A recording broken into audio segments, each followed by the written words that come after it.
Testing, testing, 1, 2. Sounds like everything's working. Wait. What's going on? The game volume is reacting to my mic. That's weird.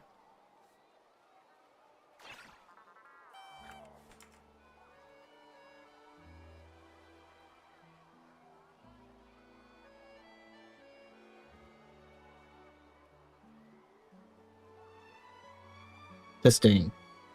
It's reacting. What the hell? You're not supposed to be reacting to your mic. Well, you shouldn't be listening to it.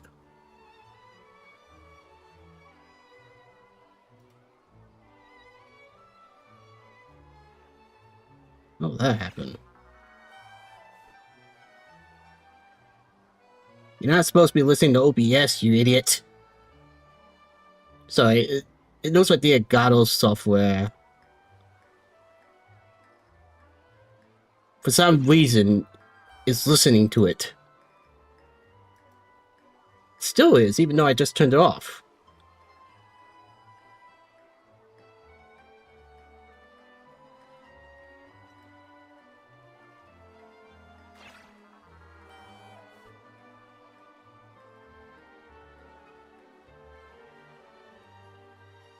So what else is it listening?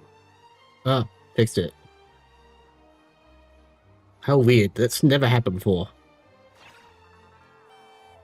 Hope it wasn't doing that with the other streams. I just want to have a quick look.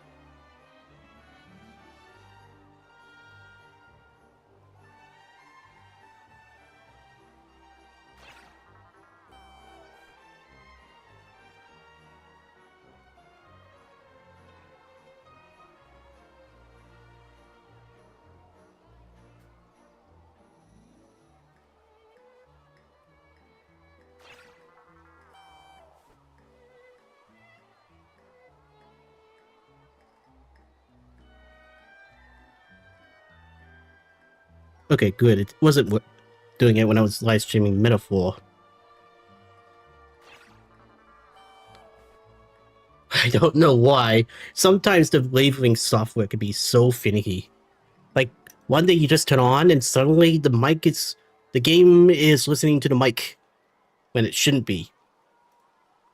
Anyways, let's start again. 3, 2, 1. Welcome on, and welcome back to another Genshin Impact livestream. Today, we're going to be doing the Whirling Waltz, which is the new event in Fontaine. And I only have like 7 days left, so I have to do it. I don't know how long this is going to take, probably 2 hours, like all the other ones. At least I hope so. Seems to be about... I keep calling the Duke for short, because I can't remember his freaking name. It's like Wilsley or something like that. And something to do with Neuvillette. So let's get started. Overnight Fantasyland. Oh, wait, there's actually one thing I should announce. I actually got Navia and Escoffier. And would you believe it? One after the other. Like, I kid you not. It's like, I wished for Escoffier, got her, went to Navia's banner, and immediately got her the next... So it's like, you know, one after the other. I haven't had that happen since Kajua and Elfheim. Funny enough. So I gotta spend some time leveling them up as well. But first things first, let's do the event. Which is somewhere nearby. Can I teleport? Yes.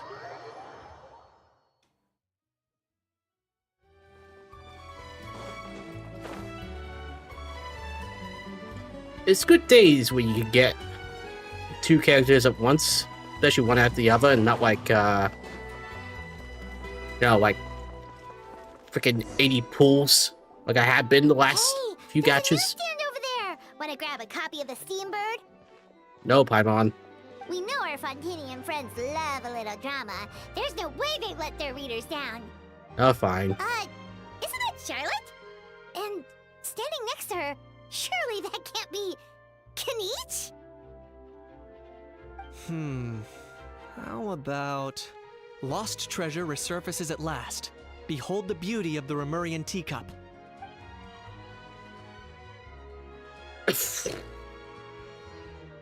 Hold up. This one's a gym. A legal restaurant cottage serving soy and stew. Proves surprisingly popular. Pretty shocking. But it still feels like it's missing something. Ah, got it. Udex gravely wounded in shocking stabbing. Set to miss cross-border smuggling trial.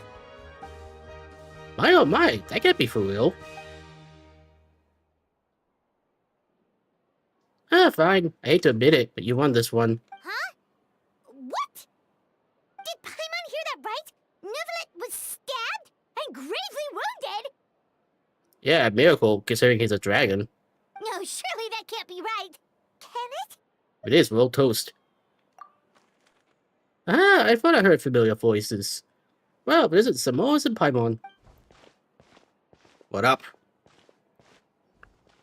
What a coincidence. Mr. Kinich and I were talking about you two just a few minutes ago. Unfortunately for me, he's a very loyal friend. I pressed him for some juicy details, but he remained tight-lipped about you. So, anything you want to share with me about the great Samoa's triumphs, exploits in that one? Ahem. It was a team effort, even though I still haven't accomplished shit there. Like, seriously, I only just started, like, what is it, 5.3? Modest as ever. Anyway, I'm getting a bit ahead of myself, sorry.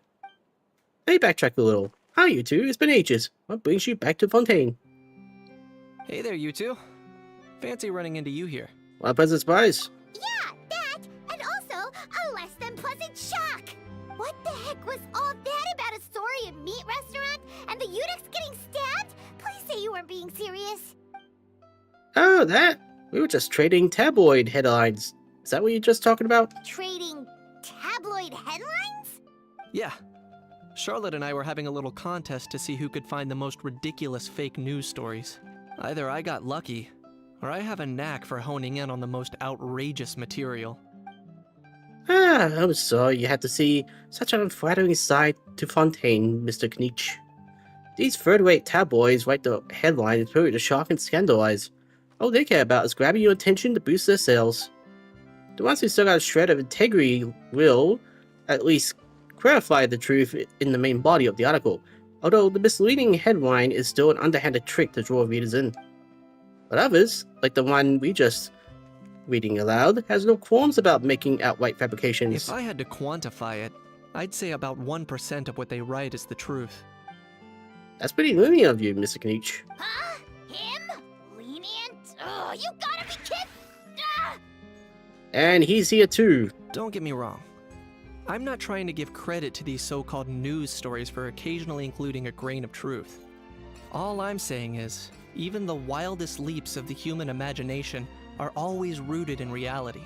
You mean all those fake headlines you mentioned actually do have some basis in fact? Sure they do. For instance, there was in fact a smuggling trial recently. Considering the amount of speculation surrounding the smuggled goods, it's no wonder there are rumors about restaurants serving saurian meat or teacups being unearthed from ancient ruins. But in reality, the goods in question were simply a few ancient relics dug up from ruins in Natlan. Ah, I see. Rest assured, no saurians were harmed in the process. And if you're wondering why the Ludex didn't preside over the trial, it's because this case was assigned to another judge right from the outset. You mean Fontaine has other judges? That I have to see. It's not as if the Palace Momonia only has one judge. We can't expect Monsieur Neuvillette to handle every single case himself. On a more interesting note, the trial in question went up remarkably smoothly, with all thanks to Mr. Kenichi's testimony as a key witness. Oh, okay. Paimon was so busy freaking out about those headlines that she totally forgot to ask why you're here in Fontaine, Kinich. Sure, well, it's all misunderstanding. The world's not going to end. Maybe not, but it's be an even better world for me if Miss Kinich here would agree to another exclusive interview with the Steambird. It was a pretty open and shut case, and my testimony in court was clear enough. But I'm guessing, Mademoiselle Charlotte, that you're less interested in the case than you are in trying to uncover some news stories about Natlan. Drat, you saw through me. Guess I'll put down to the keen instincts of a round Cerulean hunter. In response to that, or... I appreciate your kind invitation, but like I said, storytelling isn't really my forte. Kaniche the speechless! Kaniche the tongue-tied! Maybe you should get your interview with... I keep wanting to say HR. Ajal. You should get your interview with HR, who'll just spill info of unrelated information to you. About how great he is and all that. Huh? If you're dead set on doing an interview, why not talk to the Traveler instead? No. I had plenty of interviews already. Ah, of course. That's a brilliant idea. That also means I need a bit more time to prep. Let me put together a full list of interview questions. Sounds like I'm not allowed to have reviews. Well, I know I could be persistent, but at the end of the day, it's your call. Anyway, I should probably be getting back to work. I also need to go track down Gestionnaire and report these increasingly outrageous tabloids. Well, my friends, until we meet again. Charlotte never stops, does she? No, she does not. Anyway, Paimon just has to ask. That how thing that popped out before, or was it a how? It kind of looked like a how, but at the same time... What? Oh, that thing. Yeah, that was a how. Huh? What's up with him? Like, he's still noisy, but he's way quieter than before. It's like he's trying to hide or something. I mean... Isn't that blessing in disguise? But at the same time... Yeah, there's something fishy about that. Oh, let me guess. UFO, right? Hey, Paimon? UFO? Nah. Maybe he's not accumulating very well to Fontaine. Could be. Not acclimatizing? Aw, poor Almighty Dragon Lord is not feeling well. Too bad he can't come out to argue back. What do you mean? There's nothing physically wrong with him. It actually has to do with a strange law we learned about after arriving in Fontaine. Apparently, it's forbidden to release flying objects within Fontaine city limits during the first 3 days of each month. Oh, I get it now. And I'm sure Paimon gets it even better. Paimon sure does. Paimon's been down this road before. There's an easy solution. As long as Kaniche holds onto a house tail, he'll be considered an Almighty Dragon Lord balloon, not a flying Almighty Dragon Lord. Not gonna lie, I was considering that. But a how wasn't too thrilled with the idea of huffing and puffing away in the form of a mini helium balloon. That said, it's pretty annoying how he keeps randomly popping up all of a sudden. Anyway, this morning I saw a notice outside the Palais Mermonia about an event that's set to take place outside the city soon. Something to do with filmmaking. I hear that's all the rage here. I was planning to stay here and do some exploring for a few extra days anyway, so I think I'll go check it out. It'll be a good chance to let that noisy helium balloon out. He might even learn a thing or two. If you're free, why don't you come along? Sure, seeing how angry always makes my day. I know where it is, so let me lead the way.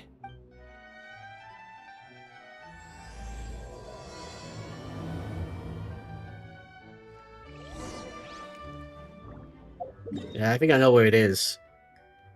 Like, way underneath a bridge, which... I gotta be honest, this is a terrible location for a filmmaking festival.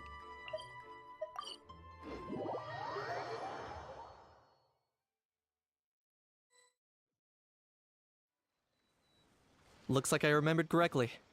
Here we are. Wow, this is awesome! Hard to believe it was just an empty beach before. Yeah, it was still completely deserted only a few days ago when I passed by on my way to testify at the Opera House. Like, that's just scary. There must be some efficient workers in Fontaine. Quite impressive. They probably use robots. A few days? One night was all it took. Tap-a-tap-tap. Ta-da!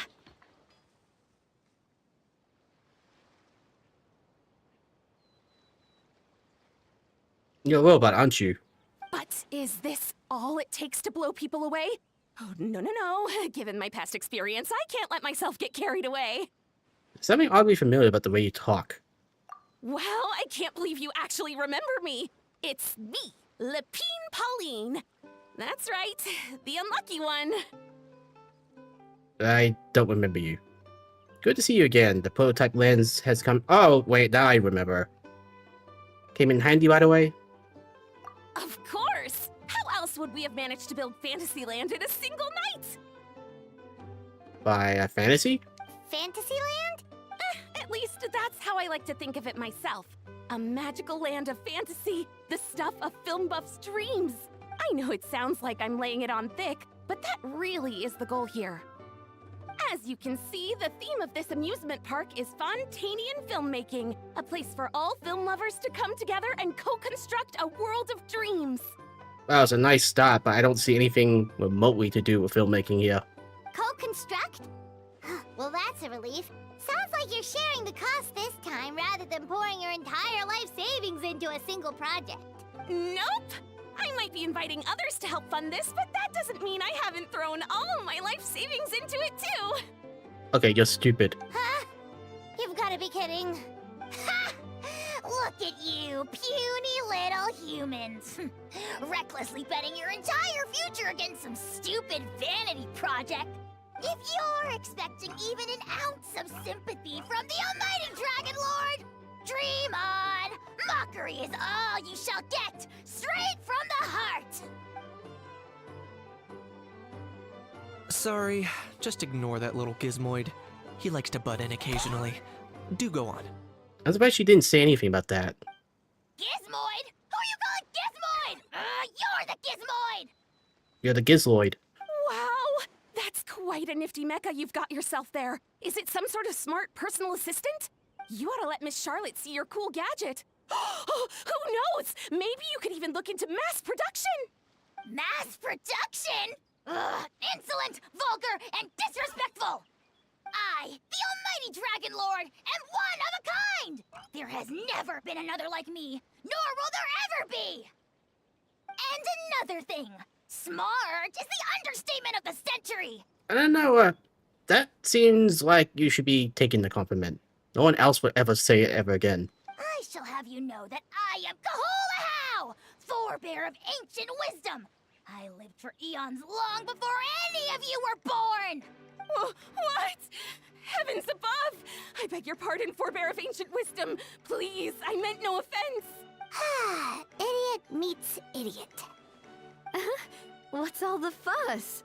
Making some new friends, are we? Hey, Navia. Miss Navia!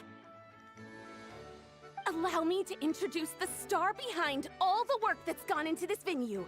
Miss Navia, president of Fontaine Spina di Rosula. Hello, everyone. Partner, Paimon. How have you been lately? My trusty partner. Hello there. I'm Kanich. What about me? What about me? My useless servant can't even give me a proper introduction. You think someone yelling their name out in the middle of a public street really needs an introduction? He's not wrong. I caught yours just now, in fact.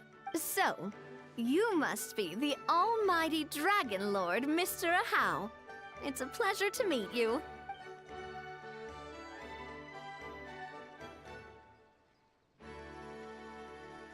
Hey, Hal, you should really be taking a compliment. Oh, see that? That's what I call proper manners. Well, it's not every day you meet a well-mannered human. Navia, was it? Excellent. You may address the almighty Dragon Lord by his name. Navia, don't you think the title Almighty Dragon Lord is a bit silly? It's no big deal. All little animals do that, don't they?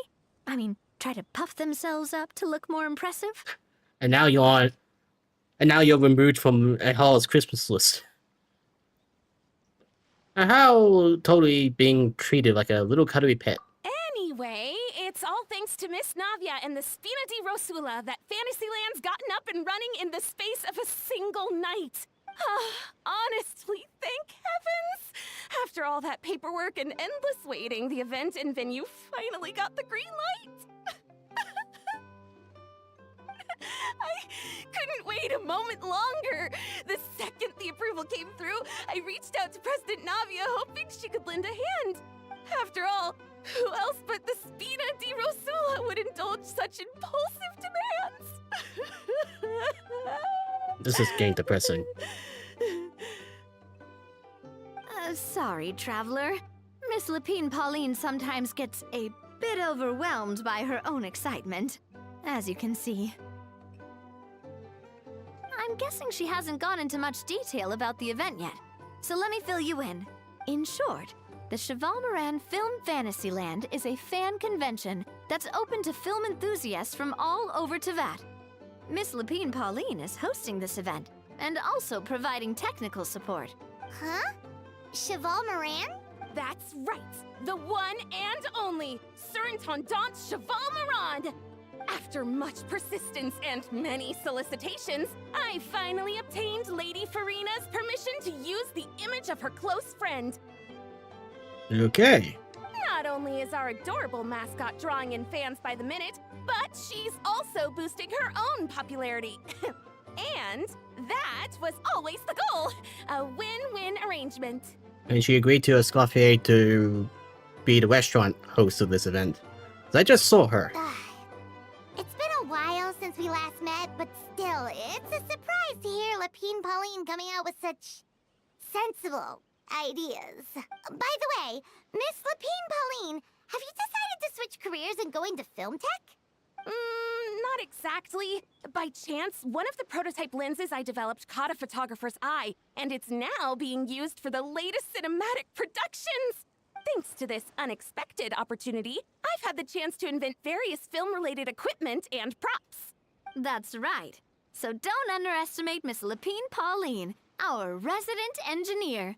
She's the technical powerhouse at the core of this entire event. So why does Farina know this? As for the Spina di Rosula, we're mainly here to take care of planning, operations, and management. That makes sense. For anyone feeling inspired to set up a booth, Miss Lapine Pauline and I will provide the necessary technical and operational support once their application has been approved.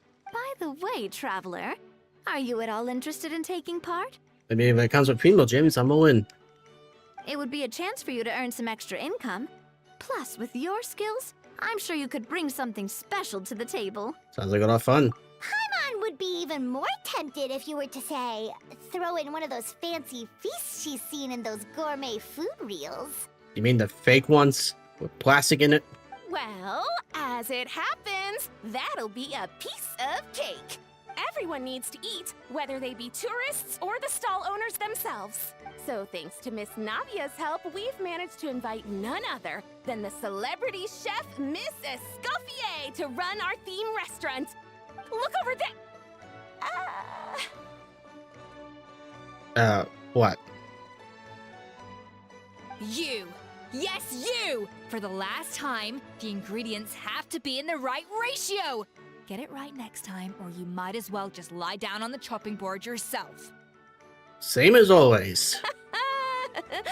She seems a bit busy right now. Yeah, you might have made a bad decision with her.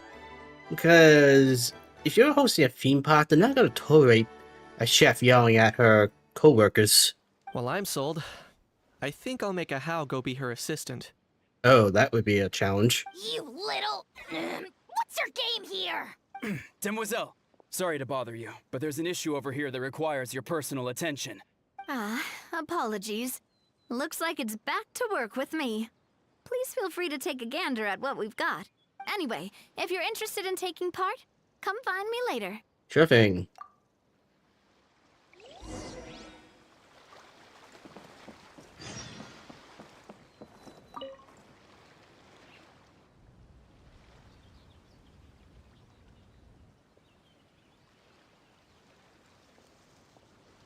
Traveler, it's you! It's only been 5 seconds. Ready to join the Cheval Moran Film Fantasyland crew? Let's do it. It's time, dear partner in Paimon, for us to turn our attention to the Cheval Moran Film Fantasyland. As I mentioned, the park was started up by enthusiasts who brought in the Spina di Rosula to handle the planning, construction, and operations. Of course, enthusiasts aren't typically all-around experts. They usually stick to designing the event booths. We, for our part, handle long-term operations and develop standardized strategy guides for the different activities. Long-term operations? Strategy? It all sounds so complicated.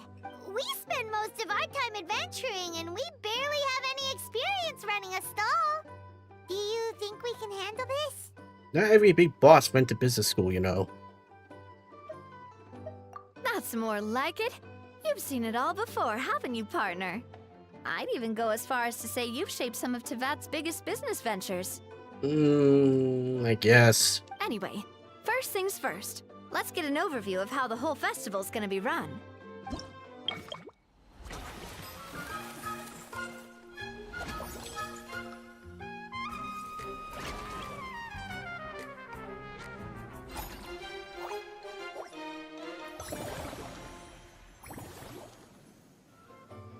As This you is can different. see, our Fantasyland's a bit like a sugar-free macaron right now. Several areas are still under construction. And it looks nothing like the theme park it's building. The Spina's only been able to hire a limited number of craftsmen. Besides, we don't have enough experience to handle multiple projects simultaneously. That's why I chose to adopt a time slot-based planning method, so we can focus on specific tasks during each designated period. This sounds like Honkai Star Rail in a will. Well, whenever they have an events like this. I don't think I ever seen Genshin have this kind of event. Besides the potion making one. Upgrading facilities, expanding the venue, hiring staff. All of this requires funds and time slots to accomplish. So, it's our job to allocate precious time slots in each business cycle to the most worthwhile tasks. As we attract more guests and earn money to add to our funds, we'll also be able to work more efficiently, which will allow us to divide each cycle into finer time slots, which will let us get more done. So we'll be limited in the decisions we can make and tasks we can focus on within each time period. Which means we have to use our limited actions and Mora to earn even more Mora. Kinda like playing chess or cards then. Cooking up a strategy in advance is gonna be key. Paimon thinks she just about gets it. How do you feel about it, Traveler? Ah, sounds right up my alley. Yep, come on, we can do this. You mentioned standardized strategy guides just now. Does that mean there are non-standard ways to take part too? Of course. Film and entertainment mean different things to different people. And there's gonna be a wide range of exciting activities for people to try out. If we're not careful, some visitors might wander off and end up getting in trouble. And others might pick up dangerous props by mistake. To avoid confusion, we need to create a standardized strategy guide for each activity. Just think of it like a walkthrough. I get it, you want me to set the benchmark. Wow, if we're the first ones to test out the activities, who knows what surprises there could be waiting for us. But if we hit a tough spot, we'll just have to rely on our skills to carry us through. Hopefully it goes without saying that I'd never put you in danger, partner. I carefully checked all the existing activities before you arrived, and I can assure you that they're all perfectly safe. Sorry about that. I also wanted you to experience the activities before anyone else gets to. It'll be fun. Plus, we'd like to hear your thoughts and suggestions. Oh, those are two things Navia is best at. Making people feel safe and having fun. Great! Well, I can't wait to hear what you think. Your input is super important to us. All right, then. Let's start with Eclectic Escapades and put our first guide together.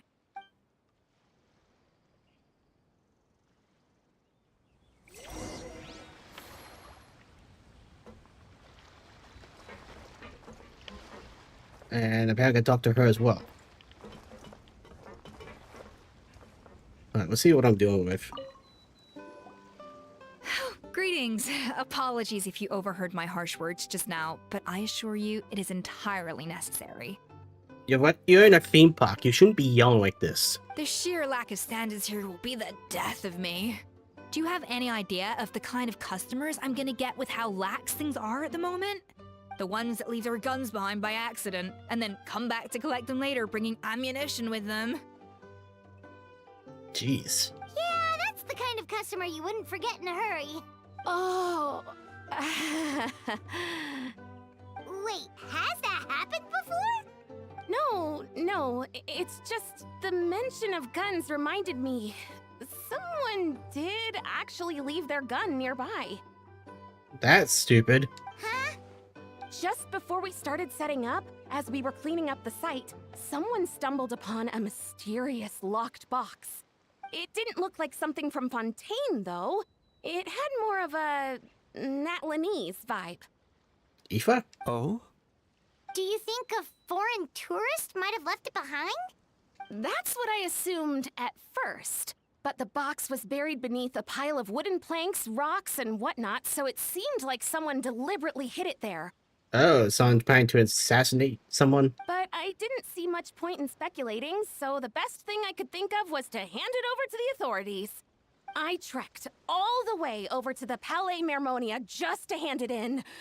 Ugh, it was exhausting. What did the authorities make of it? Oh, they made a mountain out of a molehill, as usual. Before even addressing the question of what was actually inside the box, they had several heated discussions about whose responsibility it was to write the lost and found notice. Okay, that is stupid. All Fontaine lawmaking is stupid. Thankfully, the ever-reliable Officer Sedine stepped up and immediately called in the Marechaussee Phantom to crack the lock and check if there were any dangerous items inside. And, as it turned out, there was a gun.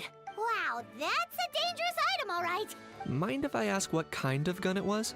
Oh yeah, Mr. Kanich, you're from Natlan, aren't you? Do you know a lot about guns? I'll be honest, that one did not have a lot of guns. You could say it comes with the job. I have an interest in weaponry and the like.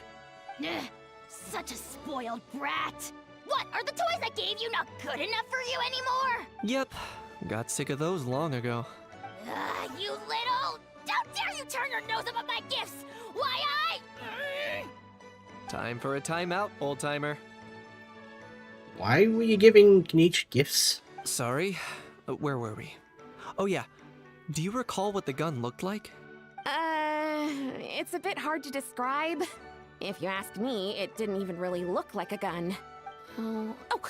Give me a second. I'll knock out a quick sketch.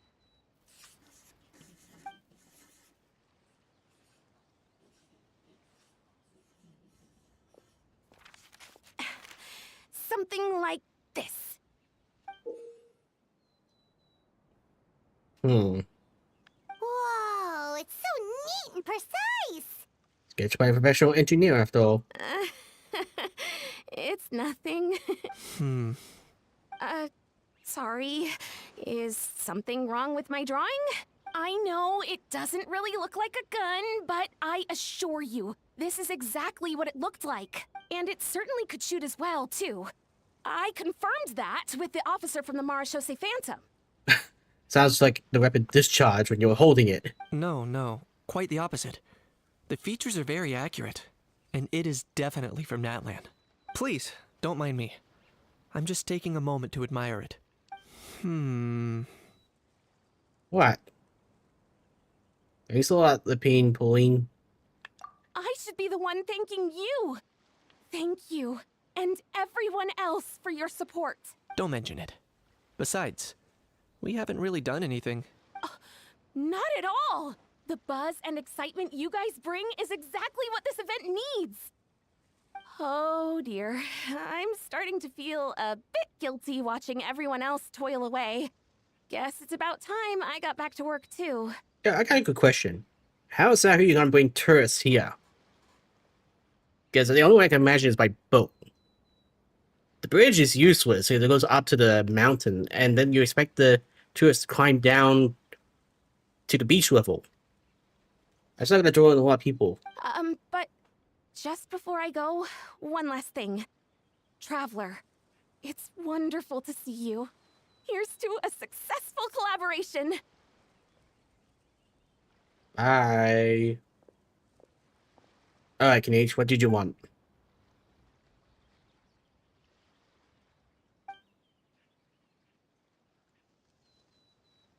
I'm sure you noticed that there was something unusual about that gun.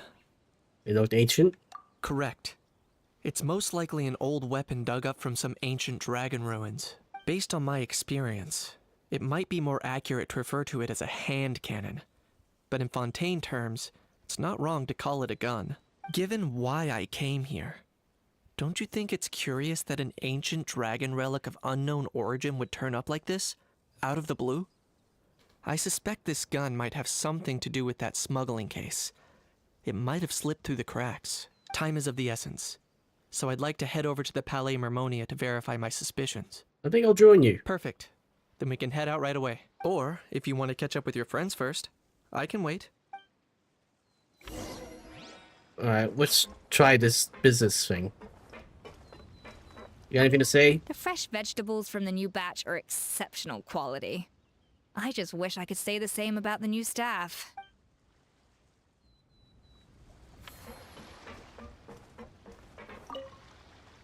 All right then.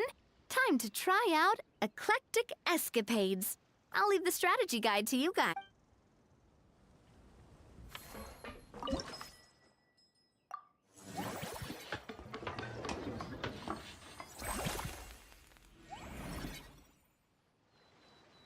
Oh, there you go, you got both.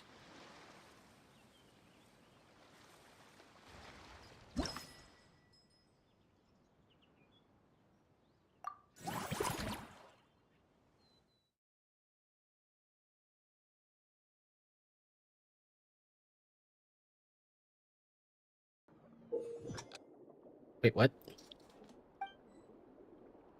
Okay, so it wasn't boats for tourists, but boats to an event.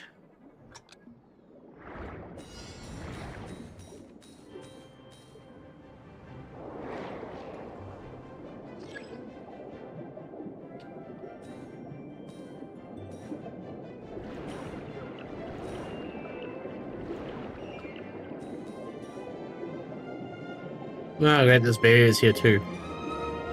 And mud balls.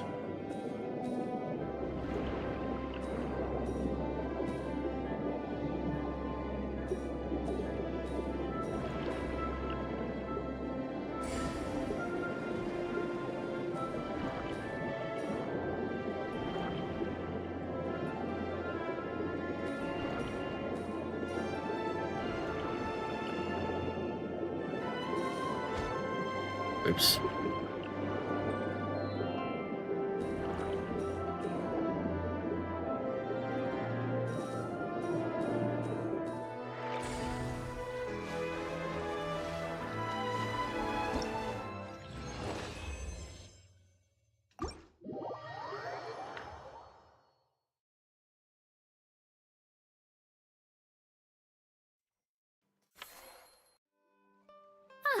Both of you seem even more excited than before. Looks like your first trial run didn't disappoint. The challenge format is super easy to get into, and it ties in perfectly with the film theme. Does it? Paimon hasn't actually watched that many films, but after trying it out, she might just be hooked. We should check out the film that it's based on. Great job, Paimon. That's exactly what our enthusiast friends were hoping you'd say. They'd be beyond delighted to hear that visitors are curious about the films that inspired these attractions. Some have even been willing to contribute extra funds out of their own pockets. Where budgets have allowed, of course. Out of their own pockets? That's right. While the Spina di Rosula covers the cost of basic booth materials and rental fees, many fans have personally funded promotional materials and related merchandise. The cost of the booth itself isn't their main expense. Some of them have already started designing spin-off products inspired by film characters. Take our official mascot, Sir Intendant Chevalmoran, for instance. She won second place in the last most popular character poll for the comic film category, and was even dubbed the pinnacle of round bouncy cuteness. I see. Many people have expressed interest in designing cushions based on her image, using the highest quality fabrics and hiring the most skilled artisans to mass produce them. These cushions will officially go on sale at the next convention alongside lots of similar products. Now that you mention it, I kind of want one too. Shouldn't Farina be getting a sizable cut? Don't worry. As Surintendant Cheval Moran's guardian and official image rights agent, Farina's already getting 60% of the sales revenue. Only 60? After all, the fans are doing this voluntarily. Not for profit, but to promote Surintendant Cheval Moran's adorable image. The more Mora ends up in Farina's purse, the better Surintendant Cheval Moran's meals will be. And who wouldn't be happy to hear that? Does it actually eat? Oh, Paimon likes the sound of that. Everyone working hard for something they all love without worrying about profit. Nice try, Paimon, but you can't be a mascot. Still, we can't just ignore Mora completely. Whether it's fan creations or official commercial projects, some level of financial balance is still necessary. The same logic applies to the Cheval Moran Film Fantasyland taken as a whole. Once we finish the standardized strategy guides, our attractions can officially be open to the public. But we can't take personal charge of the ticketing process. There's plenty of work to do at the various booths, and the park itself is a work in progress. We'll need to assign dedicated employees to maintain and manage each attraction. There's a recruitment section on the park's bulletin board. We've received many applications, and each candidate has their strengths. Our job is to match the best candidates to each attraction based on their overall performance. Once assigned, the staff will keep the attractions running, ensuring a continuous revenue stream. Wait, so we've suddenly gone from being playtesters to heads of human resources? That's definitely a first for us. Very high standards when it comes to reviewing resumes. Just don't hold everyone up to your own standards, okay? You can't expect everyone else to be as capable as you. Alright, time to review some resumes. Fingers crossed we'll get some exceptional candidates. Okay.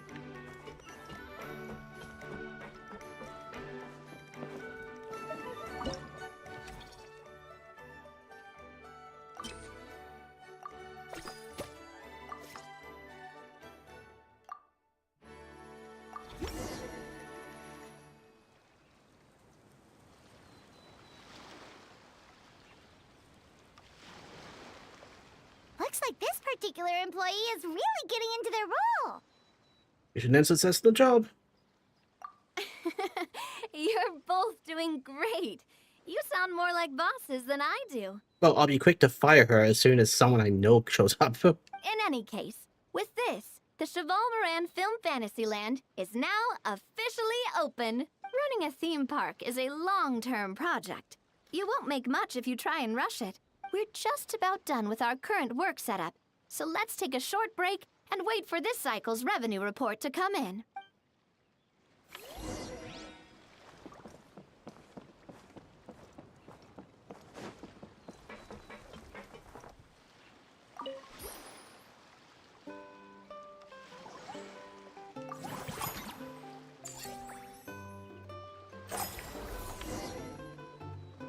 Well, the numbers might not look that impressive, but given that we're just getting the ball rolling, I'd say that wasn't a bad start. Building on this momentum, we must consider rolling out more unique business strategies during the next cycle. To draw in the crowds, I've invited one of Fontaine's very own celebrity chefs, my good friend Escoffier. She'll be performing right here in the amusement park's restaurant. On that note, let's go catch up with her. So, is the restaurant part of our business strategy too? There are so many layers to this operation. Hey, Scoffy, what's up?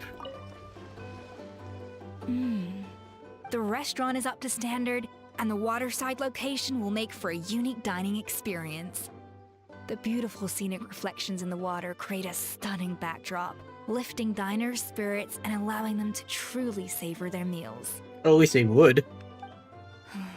Quit shouting at them. Ingredients, check. Cooking utensils, check. Looks like we're ready to rumble. Hey there, Escoffier. Oh, my employers are here. The president of the Spina di Rosula, plus the famous traveler and Paimon. I must say, you seem a bit overqualified to be running a film-themed amusement park. I'd say that if anyone here was overqualified, it would be the former head chef of the Hotel de Boer.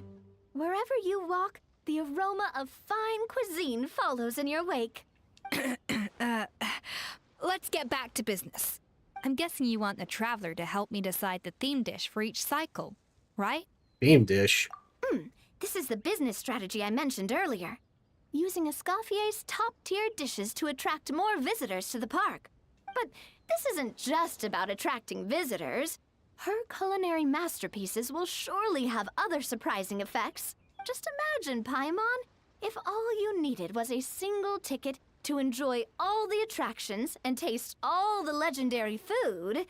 Wouldn't you be tempted? Then Paimon come every single day. Do you have annual passes? Now, here's the twist. To get the most out of this strategy, the menu can't be made public.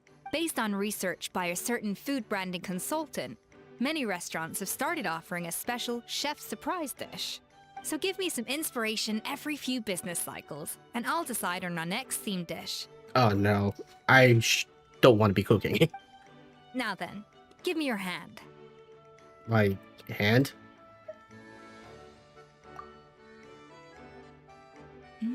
A warm and energetic feel. Your hands are calloused from wielding your sword, but still quite delicate. When you grasp its hilt, it's like you're holding the bow of a violin. Since when are you a fortune teller? A sword, then. The theme this time shall be strength. Alright, let's find out what strength looks like in gastronomical form. Okay.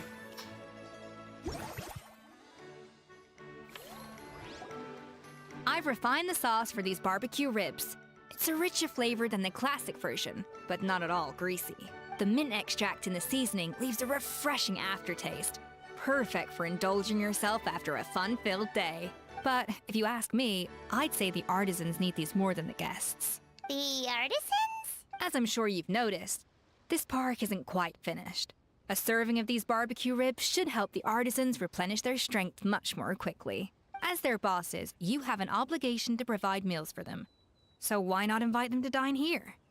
Who knows? The morale boost might even improve their productivity. Oh? If I recall correctly, you once served up some special fish and chips for the porters over at the Fleuve Centre. For several days after, the workers were all incredibly efficient. They'd finish 8 hours of work in just 5. And then, because they clocked out early, they'd come back completely refreshed the next day. Then there's no time to lose. Go invite the artisans over while these ribs are still hot. I'll prepare some side dishes and desserts too. That's a great idea! You really live up to your reputation, Escoffier! But no drinks?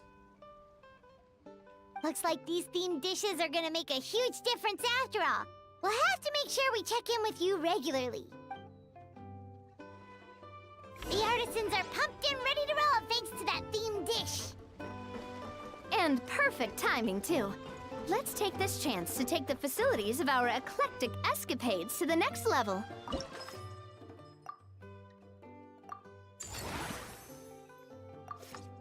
We should be able to attract more customers by upgrading the stall, don't you think? That's right. Based on my business experience with the Spina di Rosula, I've quantified the service value to help you intuitively understand how satisfied customers are with each stall. An attraction will reach its ideal revenue only when its service value meets customer expectations. As we improve and expand our facilities, expectations will also increase accordingly. When that happens, we can deploy more capable employees or invest funds in training to enhance our employees' skills.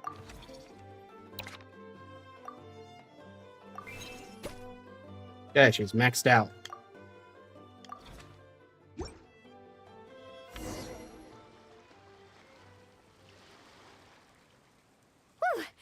That should be everything. Looks like you've pretty much mastered how to run this park. I hope so, because that was tedious. Huh? Have we really? Thinking about it, we have learned quite a lot, haven't we?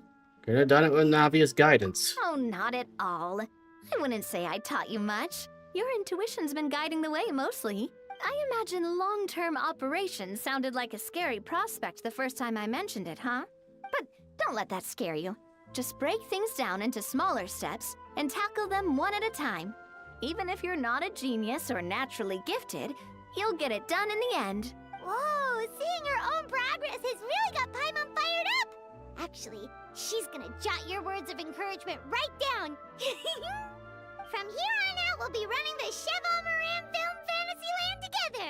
Let's make it a big success!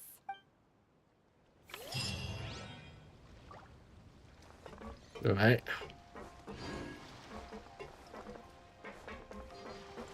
Guess I should enter the next cycle.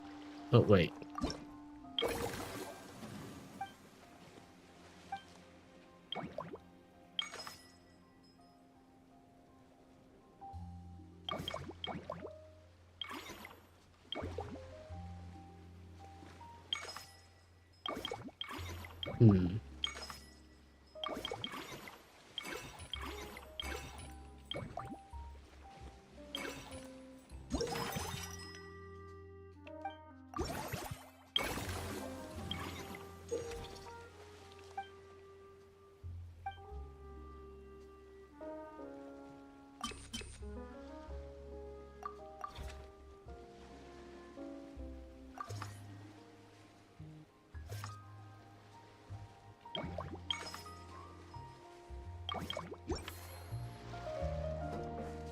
Kind of confusing, though. Random map changed.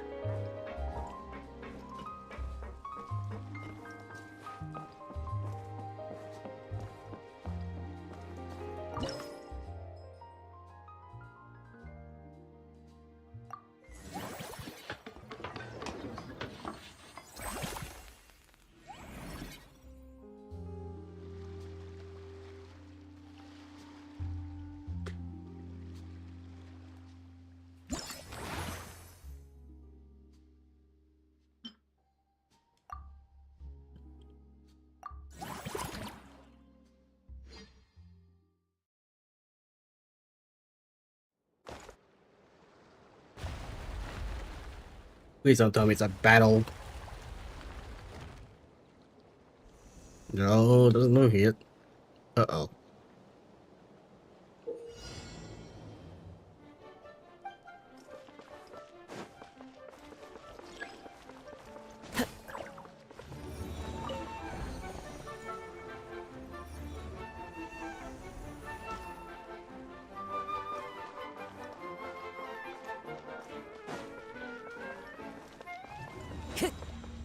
That's cool.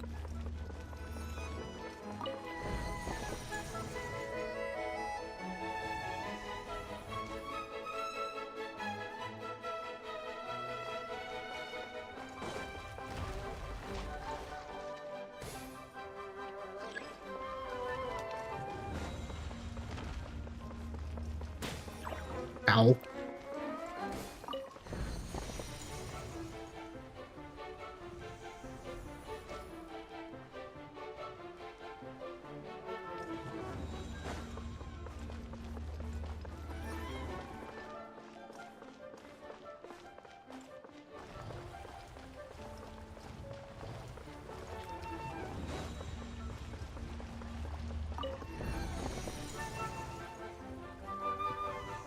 Excuse me.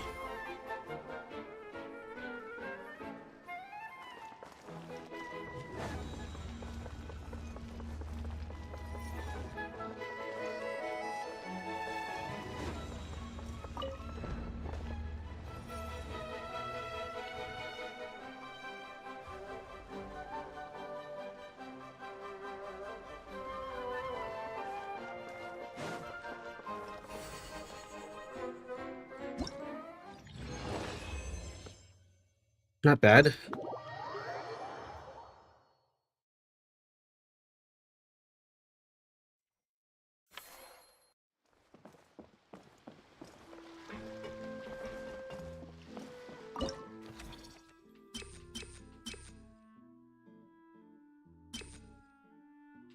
Do I not already have the restaurant? What more do you want?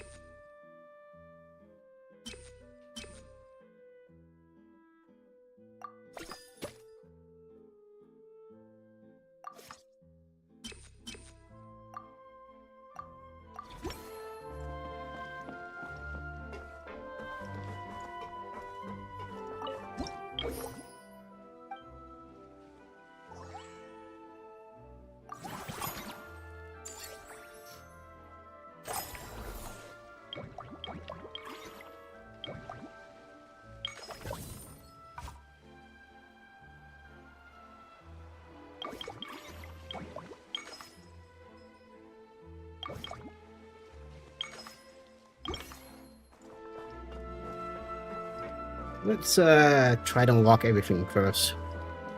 Oh right, I'm supposed to go to the restaurant first. That unique aroma. All right then, I'll just... Oh, that's good.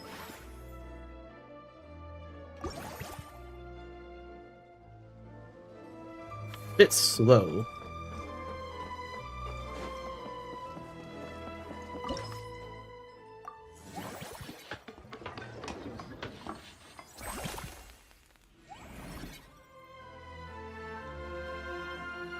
Ah, that looks cheap.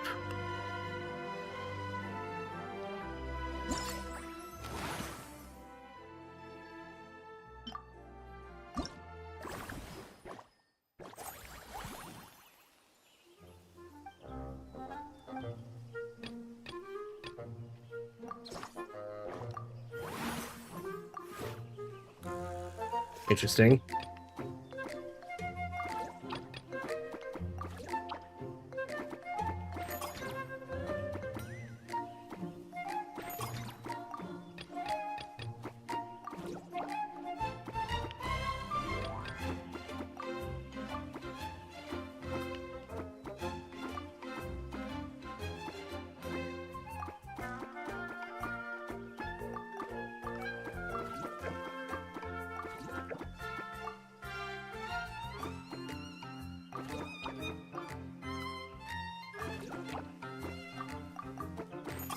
There you go.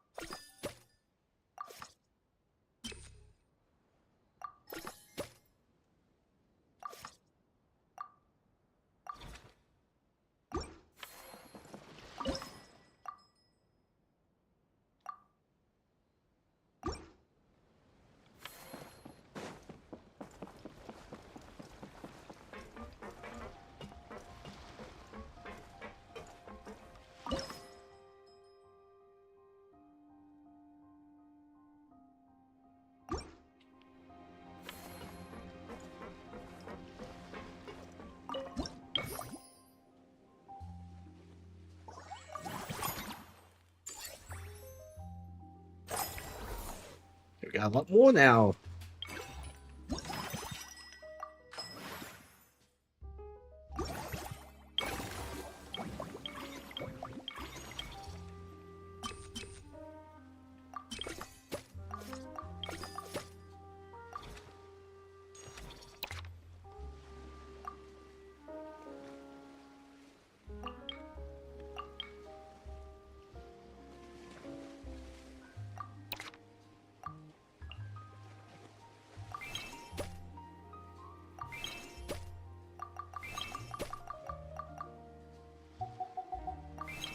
There we go.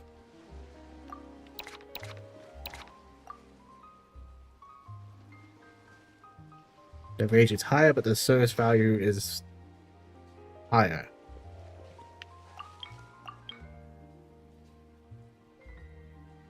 Oh, is that how much I'm getting?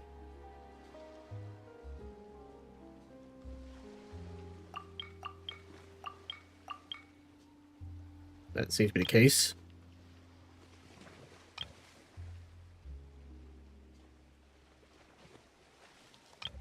Okay,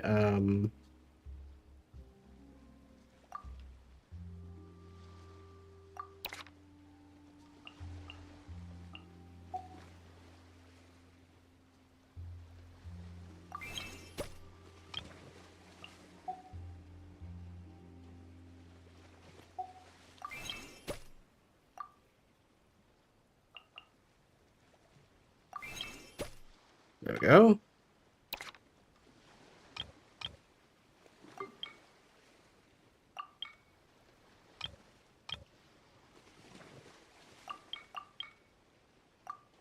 Hopefully I can get the other slots open.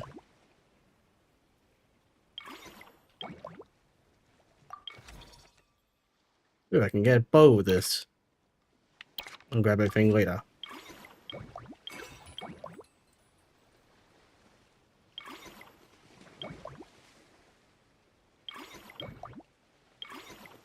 Hmm.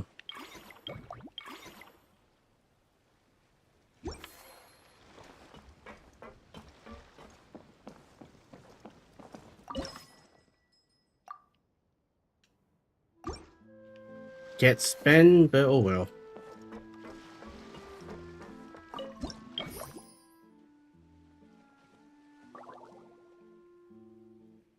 Oh, not like I could. Don't criticize me.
Okay, I gotta keep upgrading to unlock multiple stuff.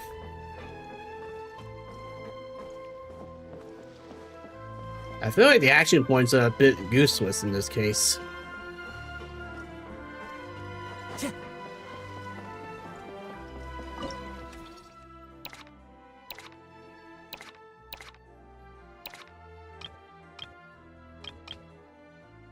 Oh, there's something. There we go.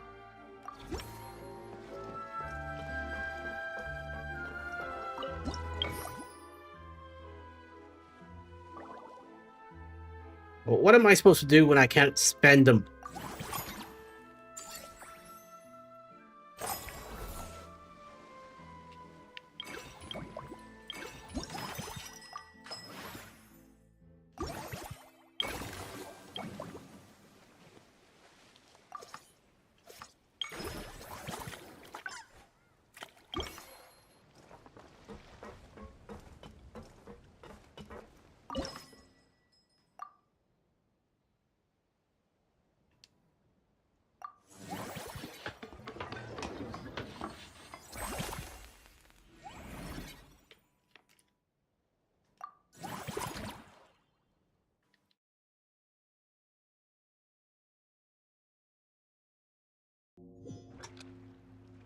Oh, this is different.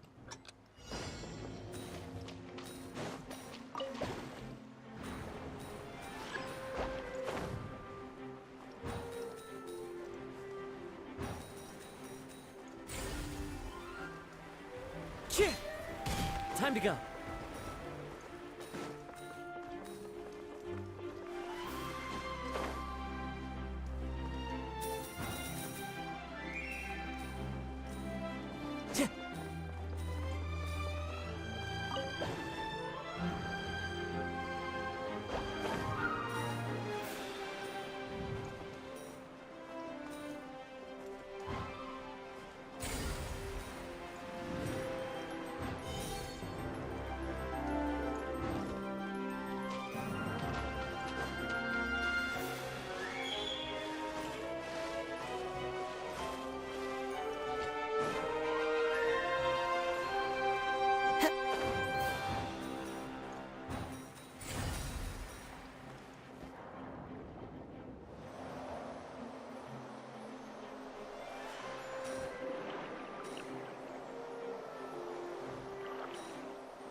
Not too bad.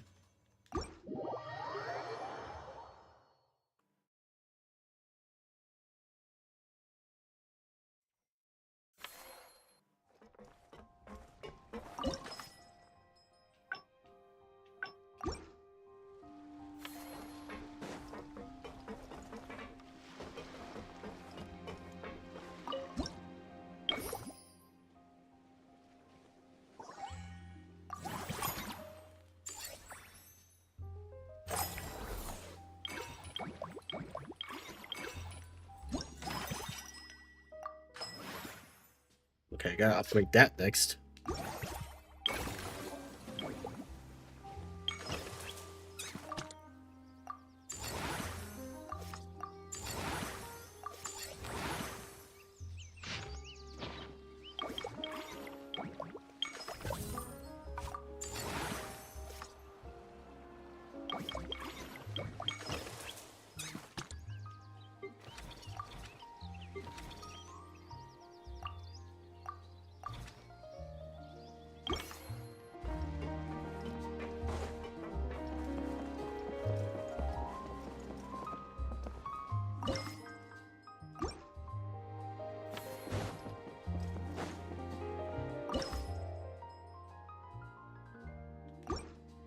Which I can't.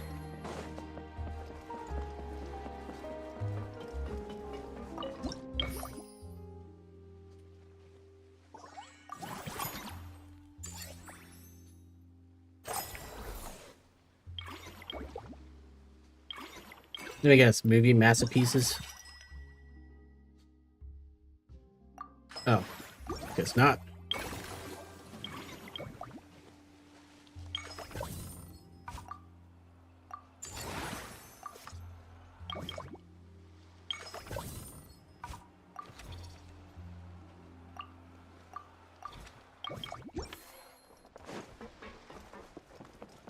Let's upgrade the pet park.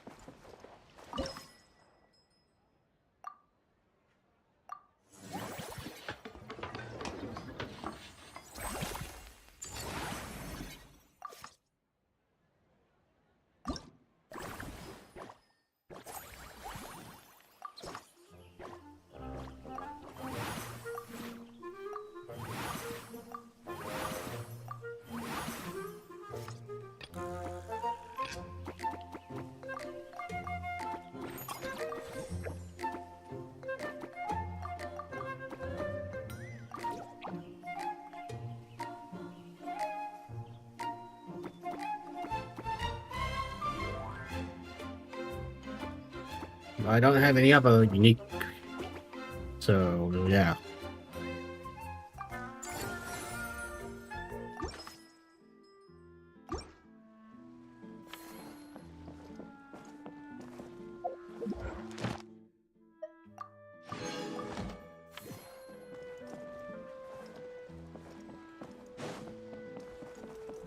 I'll be saving up for Skirk next, because I'm gonna need a whole lot, considering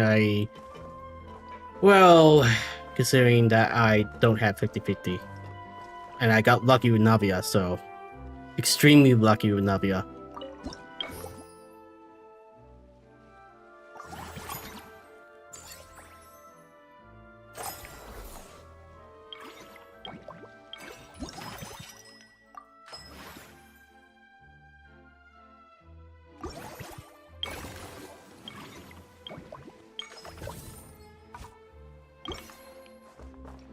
Time to go.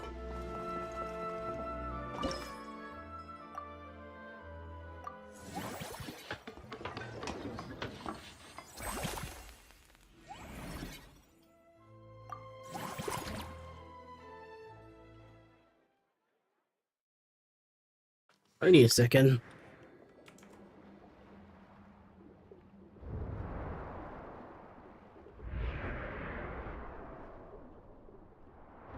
Okay. So I'm swimming through a tunnel.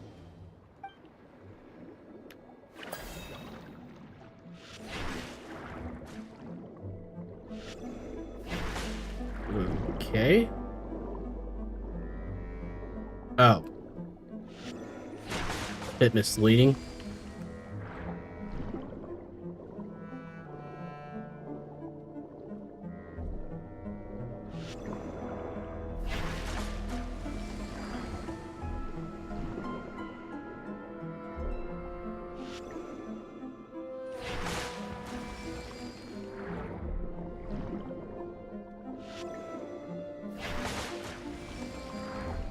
wasn't too hard.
Uh-oh.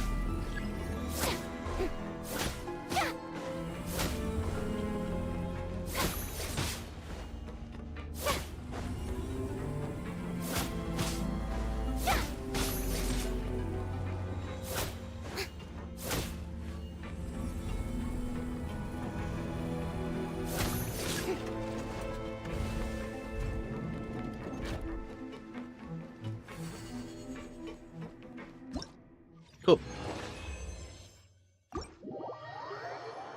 So this is always going to be a very long stream. I'm expecting like 2 hours at most, but this is going to take a while.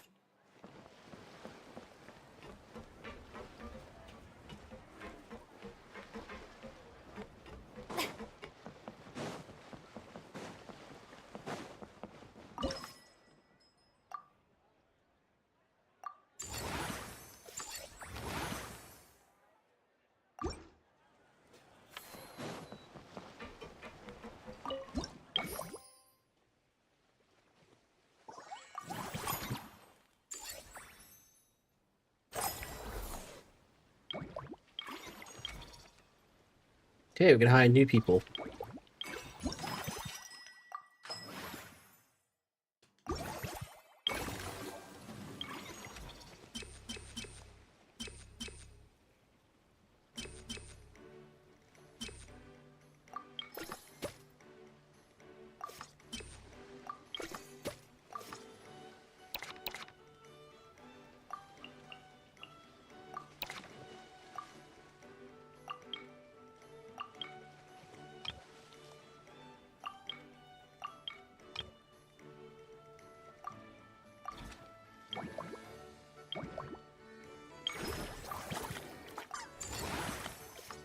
There we go.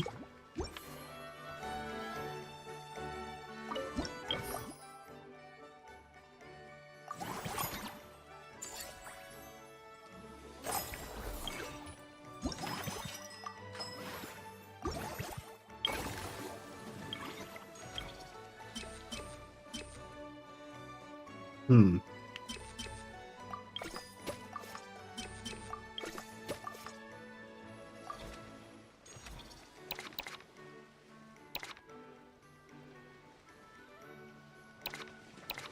Funny, now I'm getting one second upgrade.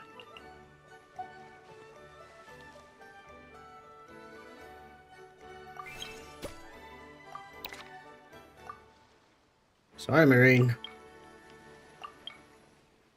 Well, it seems kind of counterproductive to replace a Mussolini with robots. There's no charm in robots. Well, unless you're, you know, a mech fan or something.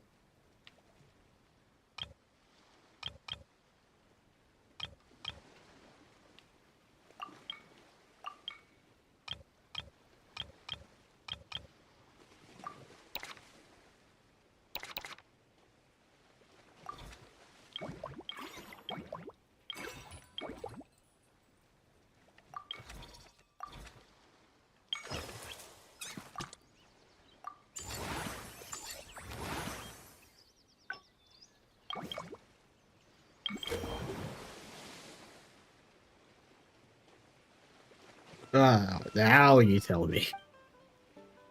Reach level 6 with movie masterpieces. Okay.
I thought I selected one.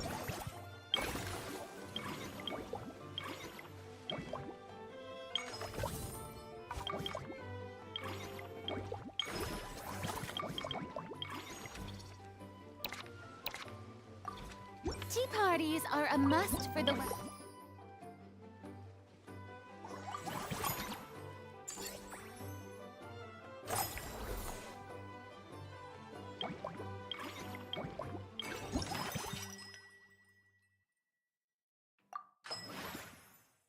That's cool.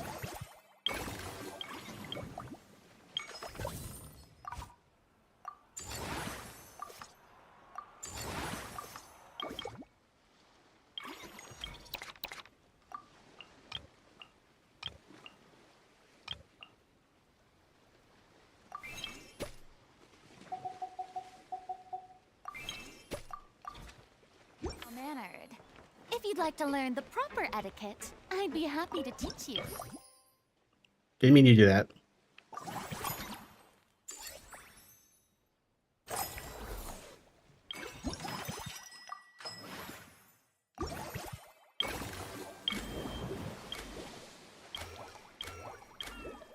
There's 3 pots? Oh my god.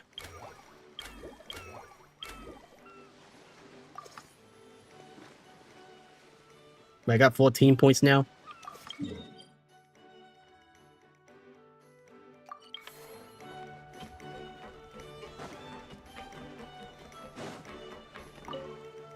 Alright. Whoa, is that our hero, the Traveler?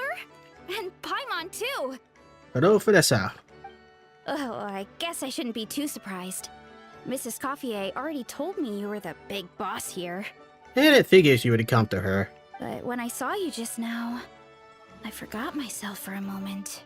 Me, the big boss, for real now? Tactically speaking, the Cheval Moran Film Fantasyland doesn't even have a boss, does it? Isn't it the idea that everyone works together to make it as successful as possible, and then we all share the profits? But, wait a sec. Why are you here, Veressa? Well, officially, I'm here to promote my brand. You have a brand? Not long ago, Mrs. Coiffier placed an order with me for her restaurant, as she often does. In her letter, she mentioned that showcasing my orchard's products at the festival would boost sales and help build my brand recognition. After talking it through with my parents, I decided to give it a shot. Now that I'm done with the restaurant's ingredient order, I plan to sell the rest of my fruit directly to guests to help quench their thirst, of course. The thought of enjoying fresh fruit from Natland here in Fontaine does sound pretty appealing. But with this many customers, wouldn't it be exhausting to watch the stall all day? Huh? Am I supposed to be watching the stall the whole time? There's an attraction over there called Movie Masterpieces, right? I heard some of the challenges are based on famous films. Yeah, I guess so. Some of those films have even been adapted into great comics. I'd love to go give it a try. We have comics in this world? I know we got light novels. So, you're not doing any business at all? Back in the Collective of Plenty, I'd just set up a sign with the fruit prices, place a weighing scale and a coin jar to one side, then let people pay on their own. When closing time came around, I'd wake up and check the accounts. Not a single Mora's ever gone missing. You got a lot of trust in people. To be fair, that does sound nice. People in the Collective of Plenty are a law-abiding bunch. No one would even think about taking something without paying. Makes sense that tending your stall wouldn't take too much effort.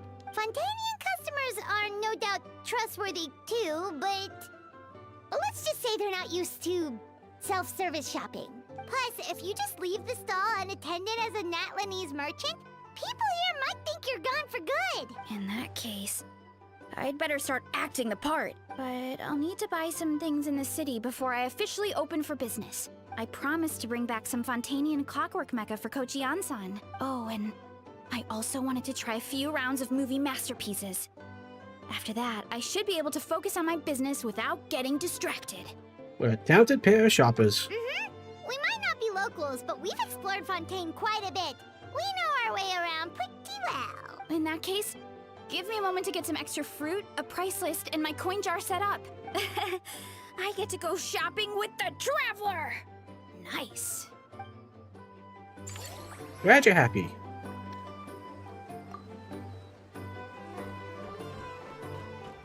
So, was that it? I have to wait till the next one opens up.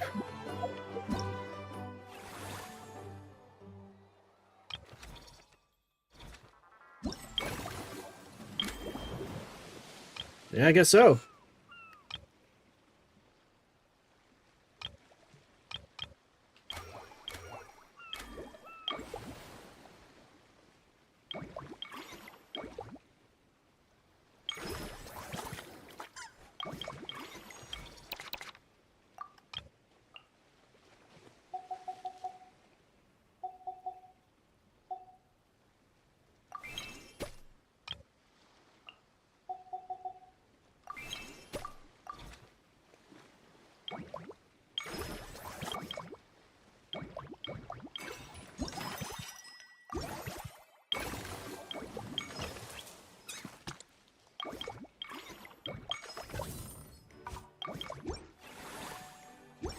Oh, this is a problem.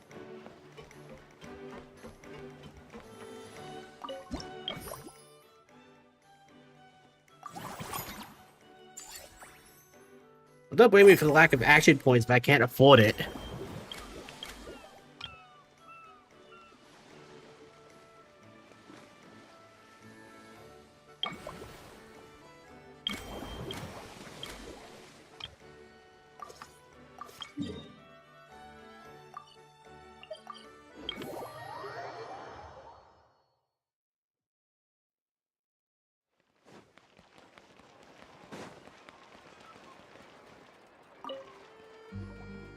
Hello, boss.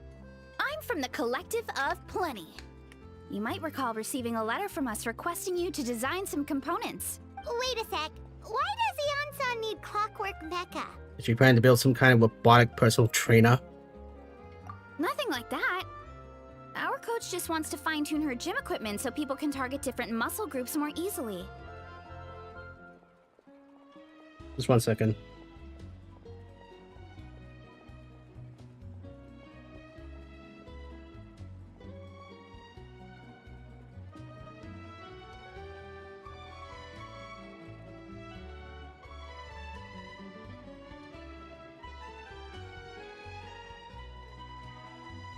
She mentioned something about a rowing machine to focus on back muscles, as well as a pec deck and a leg press machine. The parts that connect the ropes and weight plates wear out easily, but they need to be strong. So Kochi-an-san thought she'd give Fontanian Clockwork Mecha a try. It all sounds so technical. When did fitness turn into some kind of complex engineering problem? To be honest, I don't really get all the details either. But if it works out, I'll be sure to train according to her revised method. And if it doesn't, we can always stick to the good old methods. If you're interested, I can show you a few beginner exercises the next time you drop by our tribe. You'll be able to smash the records without even breaking a sweat. I know it. Not necessary, I tend to rely more on technique. Trafficking time to flex those guns. Paimon will pass on that one. She'll be rooting for you from the sidelines, though. You can always try the equipment we keep for little Saurians, Paimon. As long as you start out with the super lightweights, you'll be fine. Weight training's for everyone, you know. As long as you put in the effort and keep it, anyone can develop rock-solid muscles. No. Which is funny, because she doesn't even look like she has muscle.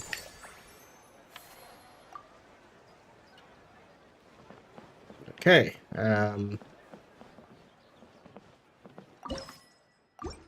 you need 9?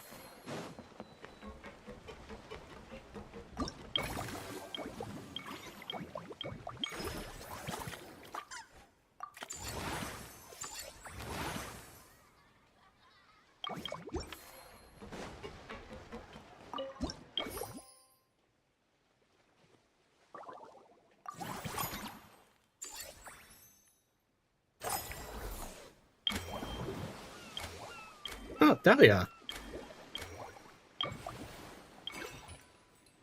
That's right, I wasn't expecting her.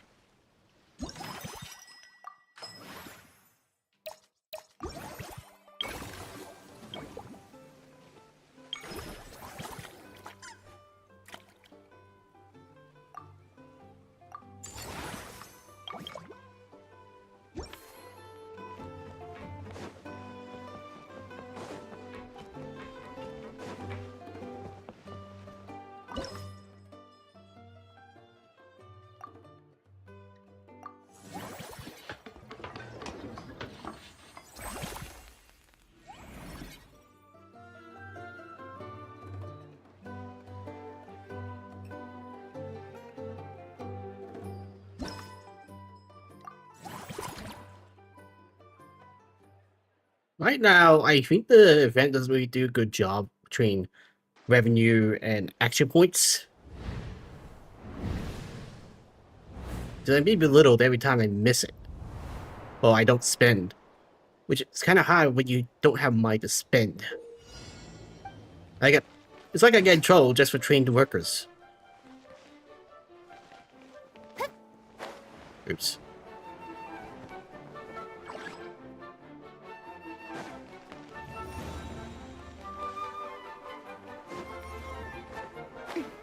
Damn it.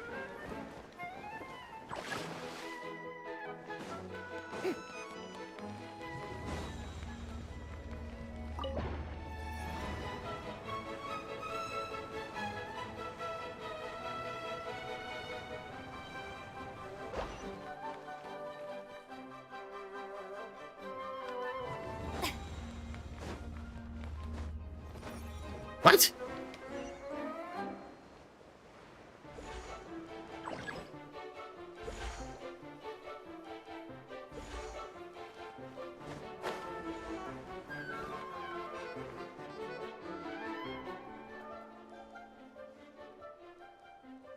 I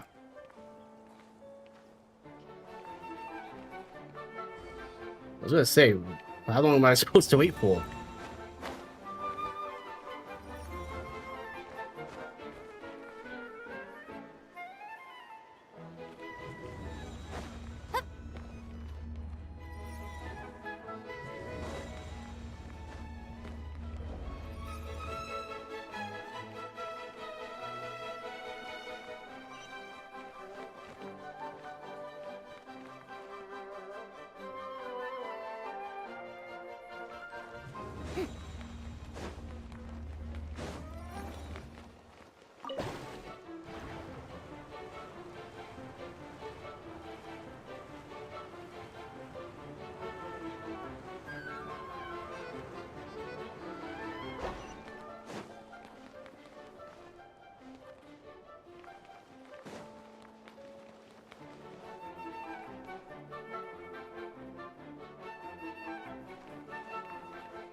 Uh-huh.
Kinda glad there's no battle one.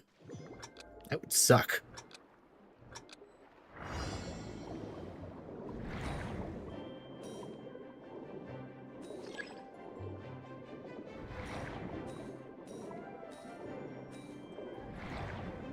I'm not saying that bad, it's just most of the time they're tedious.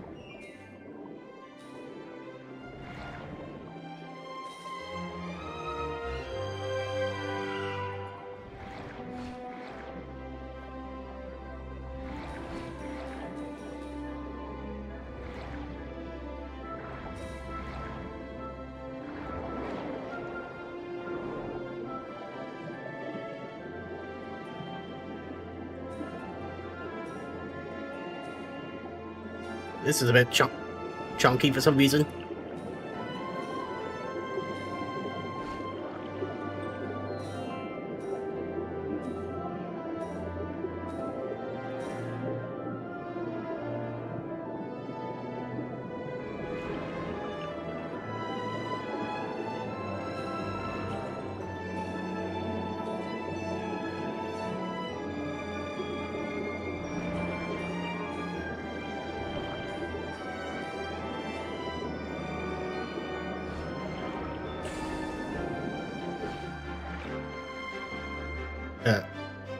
Uh-oh. That sound like break it.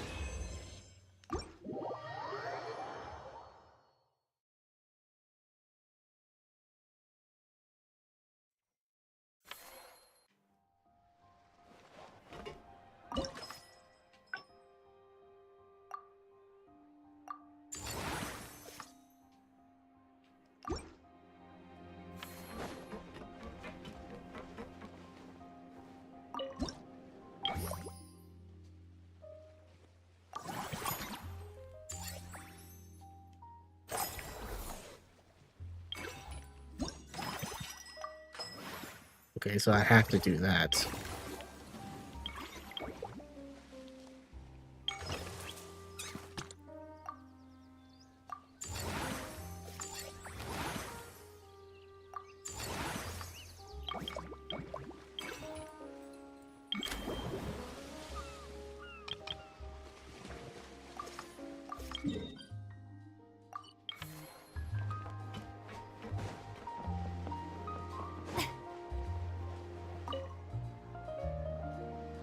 All right, time to show off how fast I can run. I'm gonna go have a blast, then come back, calm down, and focus on running my fruit stall. Don't forget to grab some water and snacks to keep your energy up. That's right. Last thing you'd want is to get too absorbed in having fun, then suddenly realize you're starving because you haven't eaten anything for hours. Funnily enough, Paimon can think of someone else with a bad habit of getting so into things that they forget to eat. No matter how busy you are, nothing's more important than staying well-fed, hydrated, and healthy. Oh, I wonder who that is. They need to fix that habit, that's for sure. Well, you had it coming. No need to worry about me, guys. I do a lot of long-distance running, so I always make sure to bring some food and water with me. This time is no exception. Do we roleplay as her, or... Nope. Woohoo! That was incredible! How was it? Did you get through all the levels? It was amazing!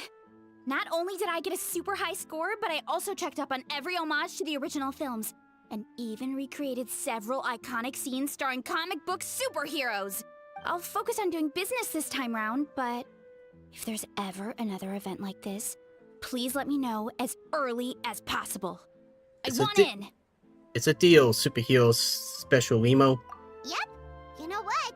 We should let you design the levels. I'm sure all the fans will be thrilled. That would be great. Anyway, back to business. Time to focus on my fruit stall. I'm gonna make a name for my orchard in Fontaine.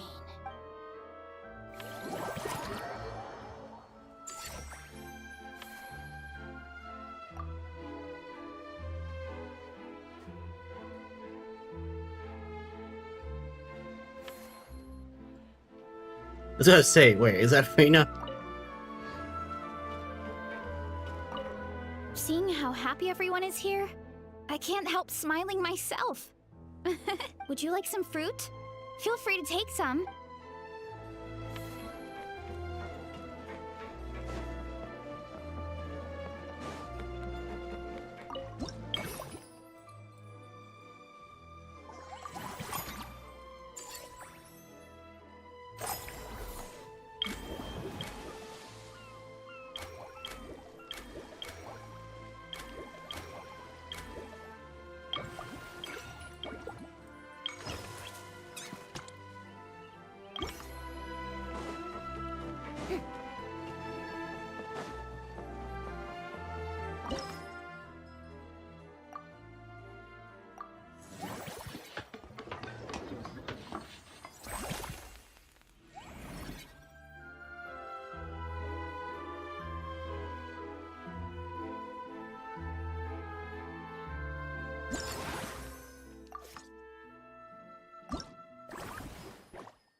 Only average?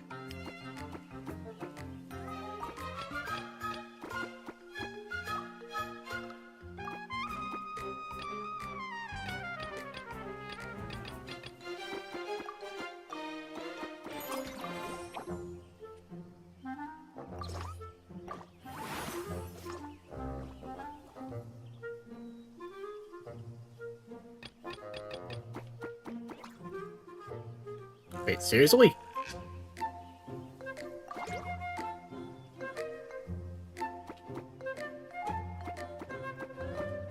How does that work?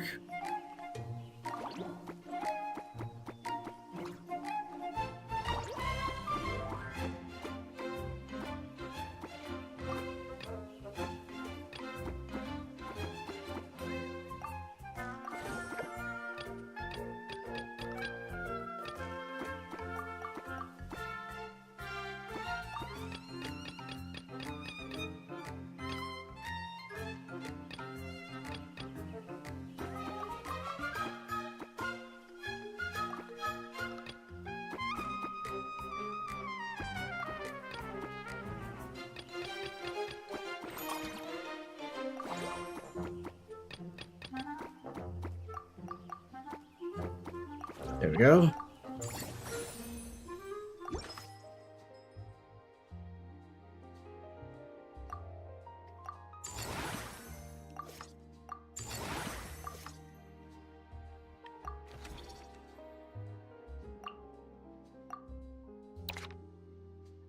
Uh-oh.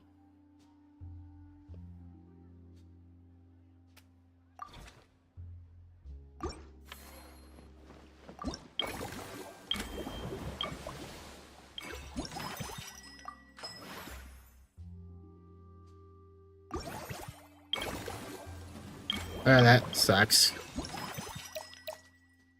I feel like this should spawn for us every day. Not maybe select it.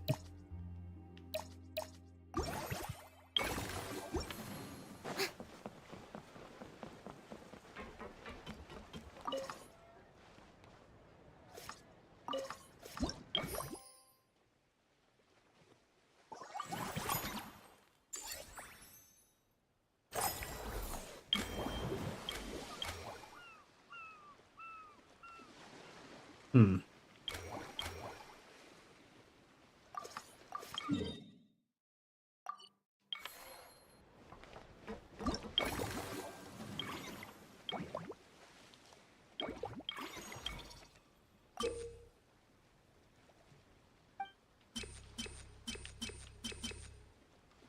Why would I want to refresh?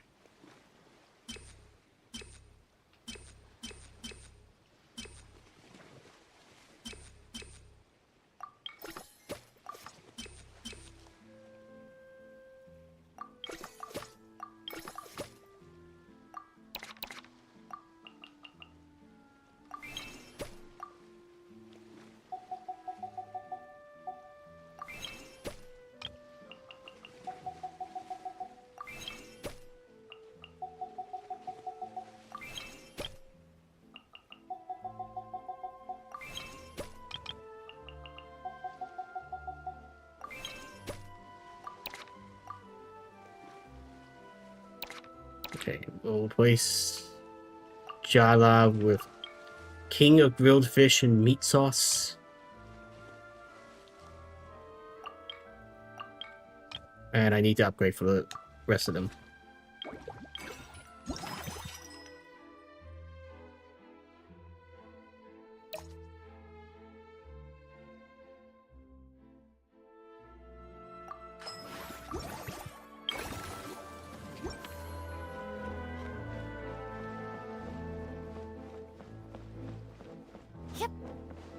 Oh, there she is. Hey, Citrine.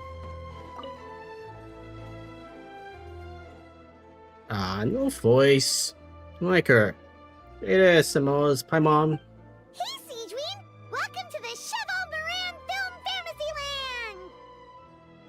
You sure have your finger on the pulse, or has the park really become that popular? Actually, both. Navia told me about the plans at the Beauty Association's last meetup, so I've been looking forward to it since. But it's become so popular now that everyone's talking about it. Even down in the Fortress of Mirrorpede, many of our staff members are actually hoping to take time off to visit. Oh, your encouragement leaves Paimon feeling even more motivated than ever! What kind of films are you into, Citrine? Oh, well, I prefer animated films, you know, the lighthearted and fun type. For example, there's a group of creators who came up with this magical stories about cute little animals. I watched every last one of the films. Funny enough, it just so happens that according to our new regulations, well-behaved inmates are now allowed to spend their credit coupons on watching films up to 3 times a week. I run the projector in my free time since I don't have any dedicated staff member yet. But I decided to show them films like My Neighbor Kuro. That's very on the nose there. I also started showing them a famous series called Dom and Cherry. I see. It's super long with hundreds of episodes, but it never gets old. So Tom and Jerry, then. Find it quite hard to imagine. But now they've got films to watch. Even the ones who used to cause trouble might settle down a bit, right? We have our very own animal-themed area, by the way. We call it Mellow Manor. Customers are calling it the most relaxing place in the park. Oh, I've been there already. I was expecting it to be so fun. Testing. For a minute there, I thought the game audio was acting up again. If you got the time, why don't you come back every day? Want to enjoy yourself there and earn some more on the side? Oh, you mean we could invite Sejuin to be a consultant at Mellow Manor?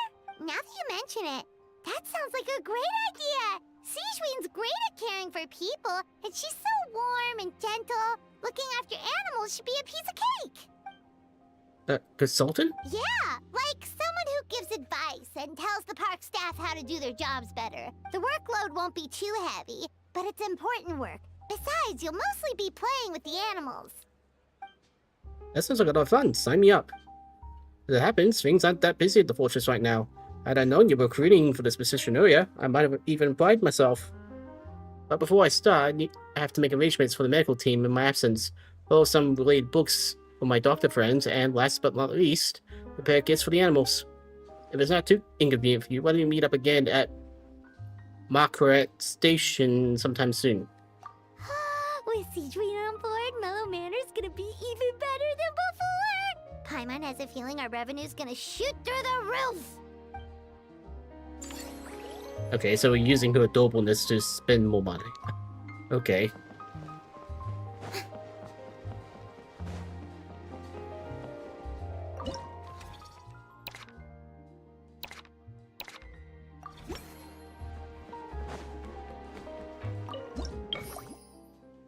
Wow, that's a big drop.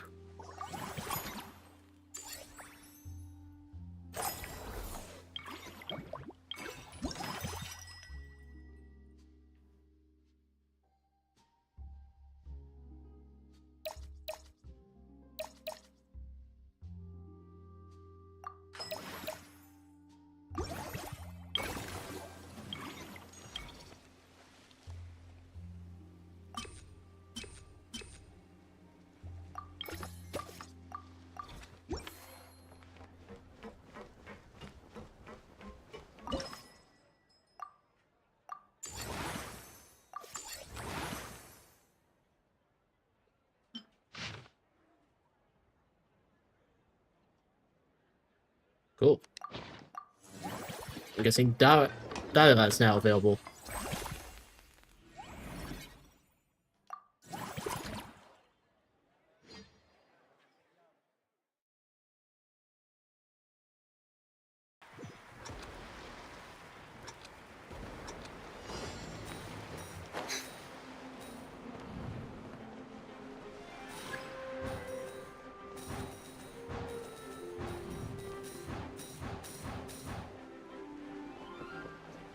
Bit random.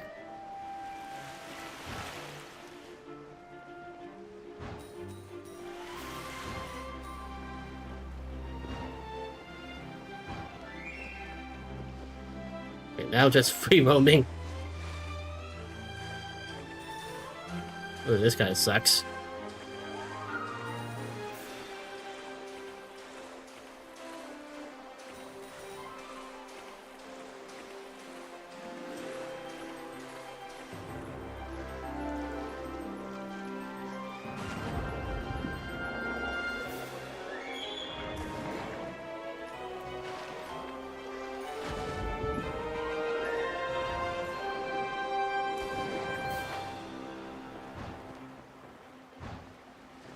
Okay, that was dumb.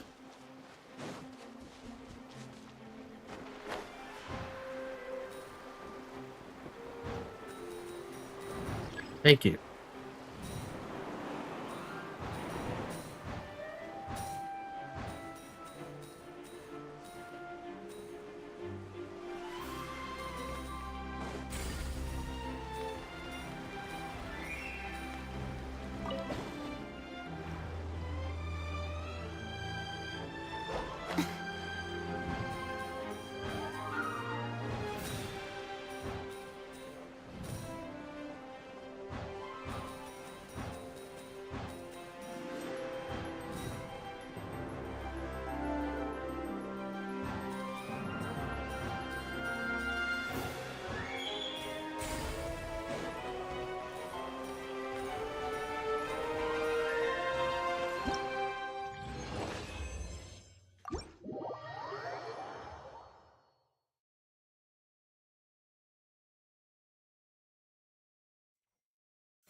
Okay, we'll start with her.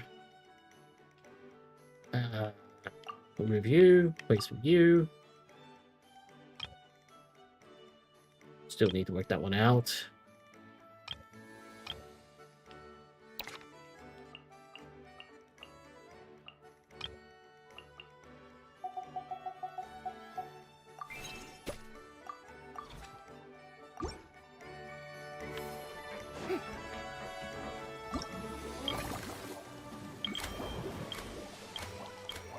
I got a lot more options. Oh, Farina.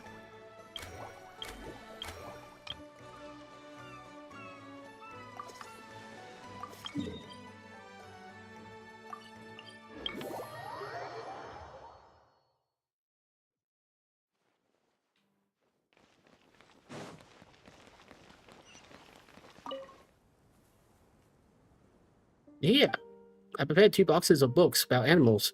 I should be able to find a solution to any health issues they might have right away.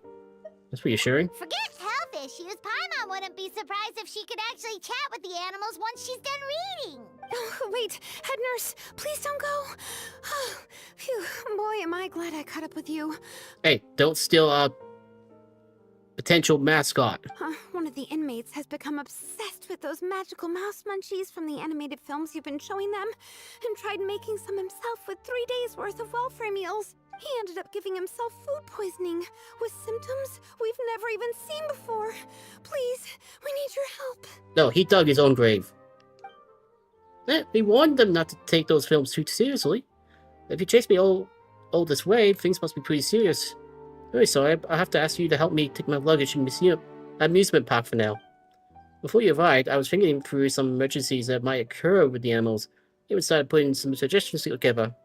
You can give them to the staff at the mail manor in advance. They should come in handy soon. Siri, Bluesky sure has it tough. Not only does she have to worry about taking care of her patients, she also has to clean up after those troublemakers.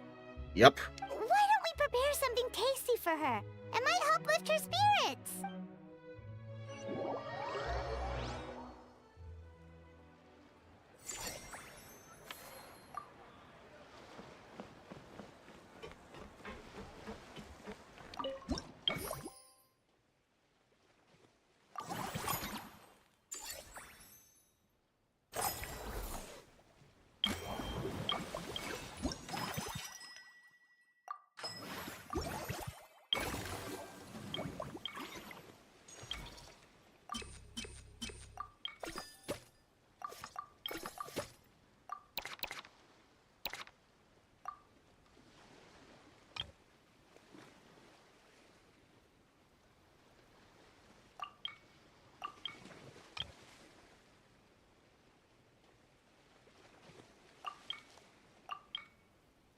There we go.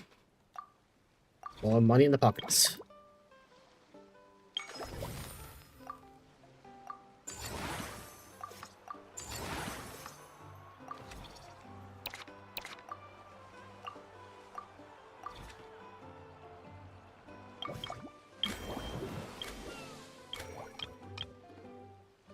Damn.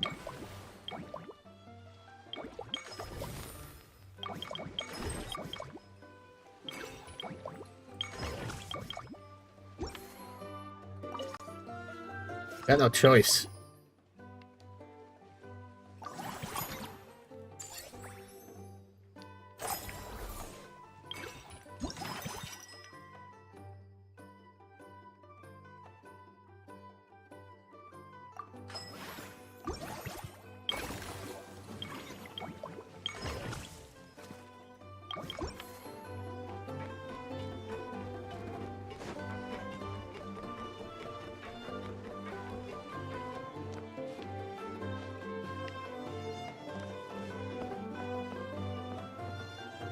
Where's Oh.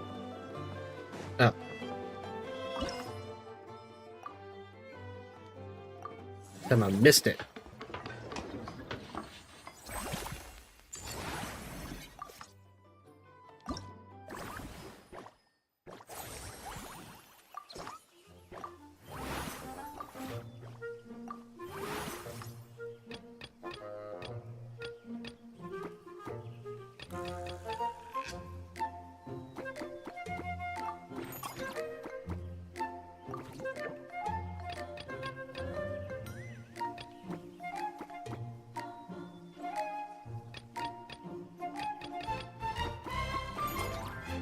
There we go.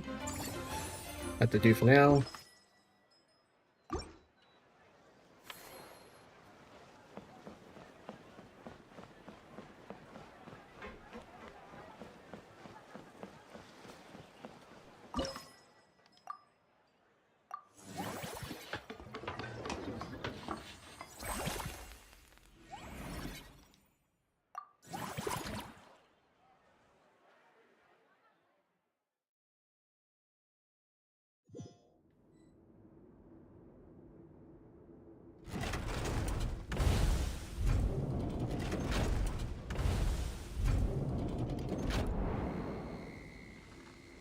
Okay, I guess we're doing Mission Impossible.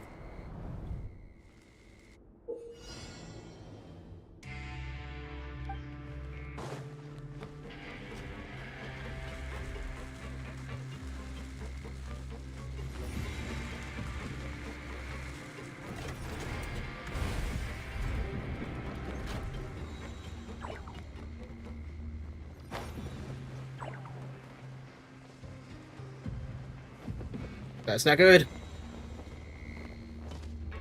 That was close.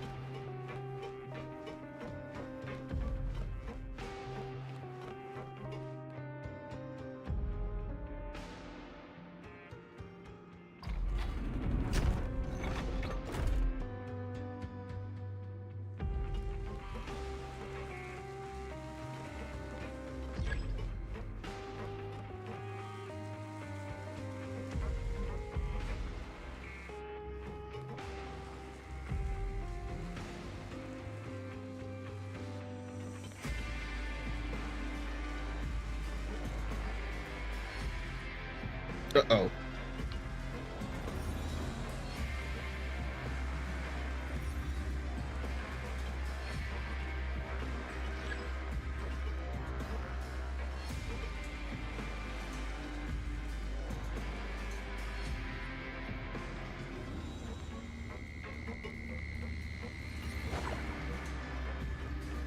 Oh, was I actually hit?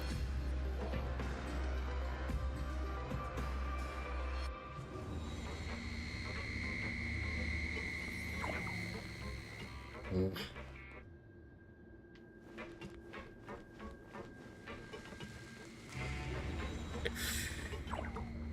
Oh, come on.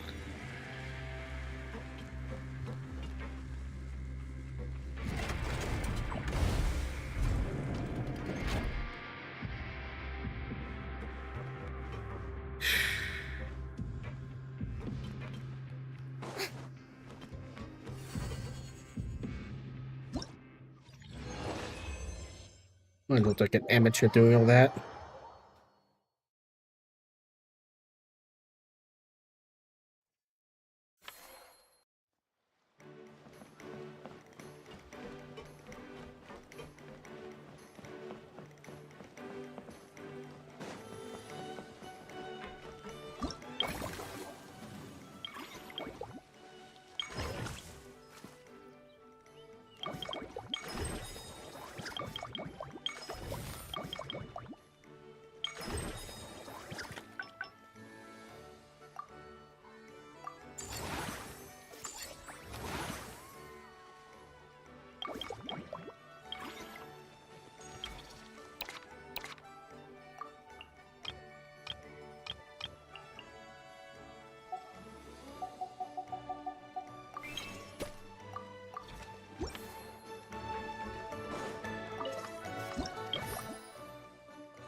You just happen to be here.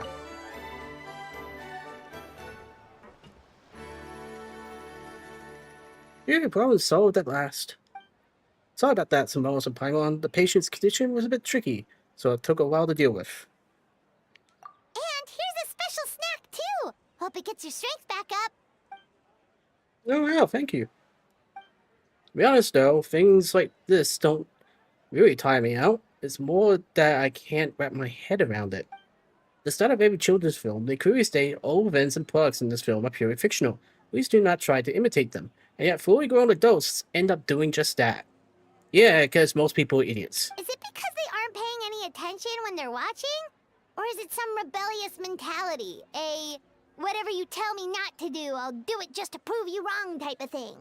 Not much we do if they don't read the warnings at all. But deliberately ignoring them, that's another thing altogether. Maybe this is starting to get a bit too deep.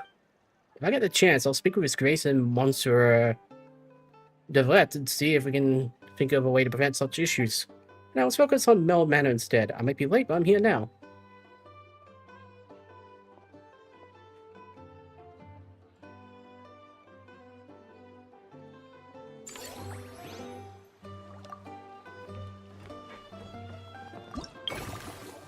Alright, so if I select,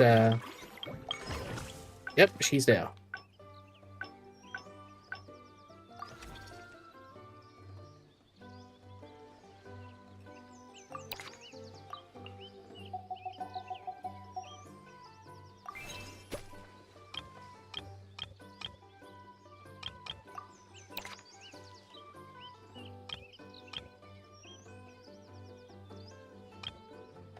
Looks fine.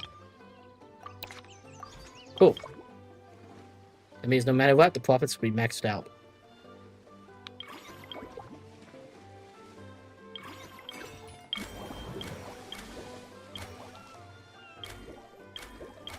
Let's do day one next.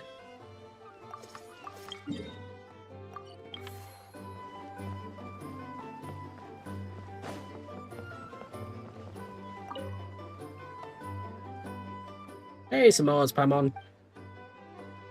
I see you're not voiced either. Oh, what a coincidence running into you guys here. Dia? Paimon didn't expect to see you here either! Here to see the sights or you're on the job? Yeah, it turns out both.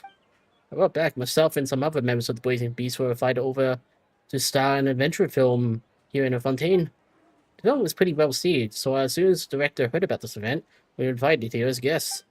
To satisfy the audience, the director took pains to recreate sets from the film. Guess that's not scenery most Fontainians see every day, huh? Did you appear in the film? Me? Unfortunately, I got a little too into one of the action scenes, accidentally wrecked half the set, and got the boot.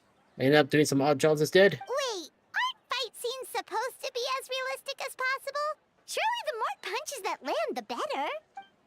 Well, the production team didn't have much of a budget, so if they shot a few more takes and the set collapsed again, they would have gone bust. Plus, even the toughest fighters we had in the crew, Uncle Scimitar, couldn't last more than a few moves against me. Hopefully not just be pummeled into submission by you. Actually, no, he was playing one of the key villains, and was supposed to perform a grand sword dance in front of the protagonist.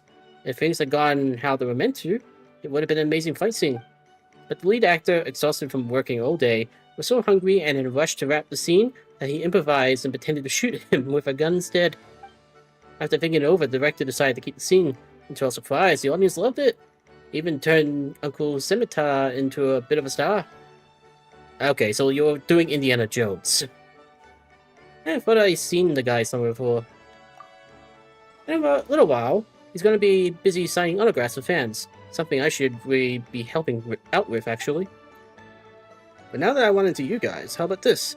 I'll go give them a heads up and get them to come with me. And then we can go for a drink or two. You sure that's okay? Hey, well, friends, so why not? Running into you and Paimon here in a foreign land is the best surprise I had today. Heard about a bar called the Rusty Rudder along the coast to the southeast. I'll see you there.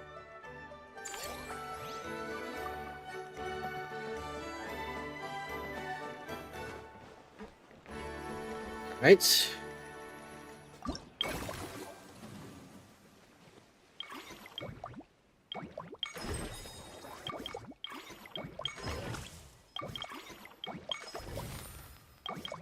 That kind of sucks.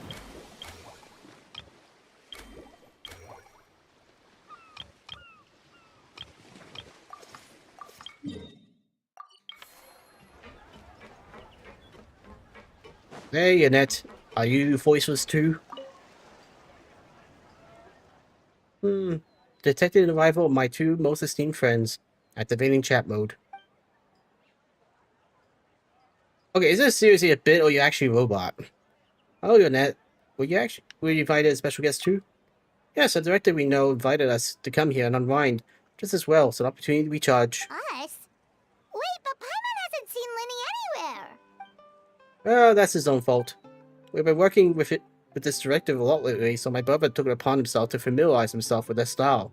Ended up watching all of their films. All of them? That's some serious dedication right there. The issue is, the director is famous for psychological horror films.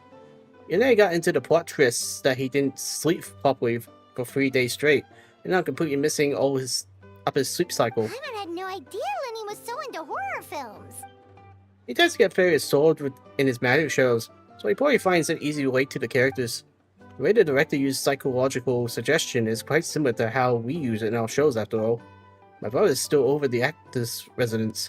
I have to guess, he's either catching up on sleep or analyzing those films. That's why I'm out here recharging by myself. Well, that's a side of Lenny we've never seen before. What scenes is Lene focusing on in particular? Don't even think about roping Paimon into this! Me neither. I don't like jump scares or stories that give you chills afterwards. Shouldn't films be relaxing, something with beautiful visuals, or at least a simple plot that doesn't require too much thinking? Sounds like eclectic escapades would be more to your liking then. Want to give it a try?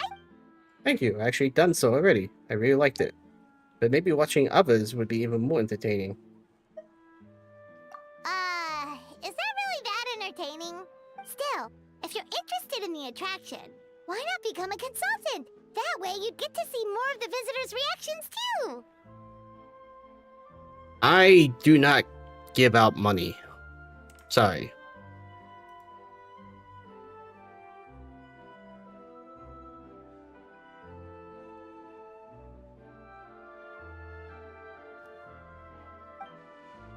That doesn't sound like a bad idea. As it happens, I do have a few days off before filming starts.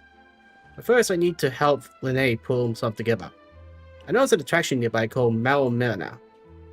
That looks really relaxing. Sounds like just what my brother needs to take his mind off the horror films. Plus, the magic tricks require animal assistance, so it'll be a chance for me to learn more about his habits. Great idea! If we can get Linny on board, the Cheval Moran Film Fantasyland will be even more popular than it already is!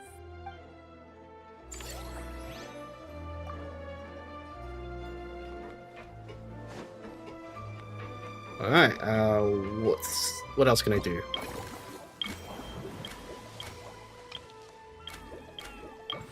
Okay, I gotta spend the cycle.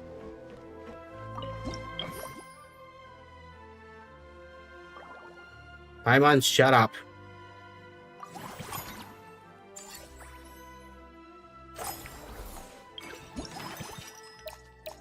Oh, now I got 4.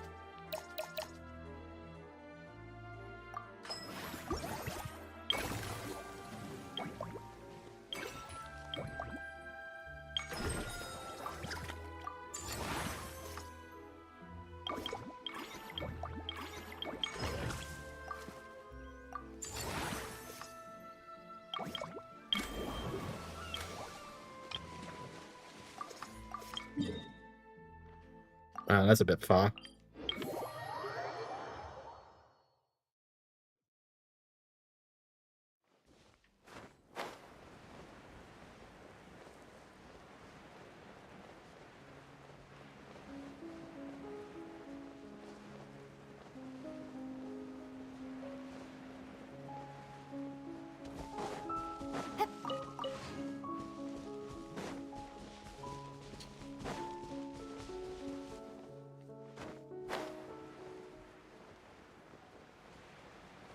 Don't think I really visited here before. Alright, can I just have a second?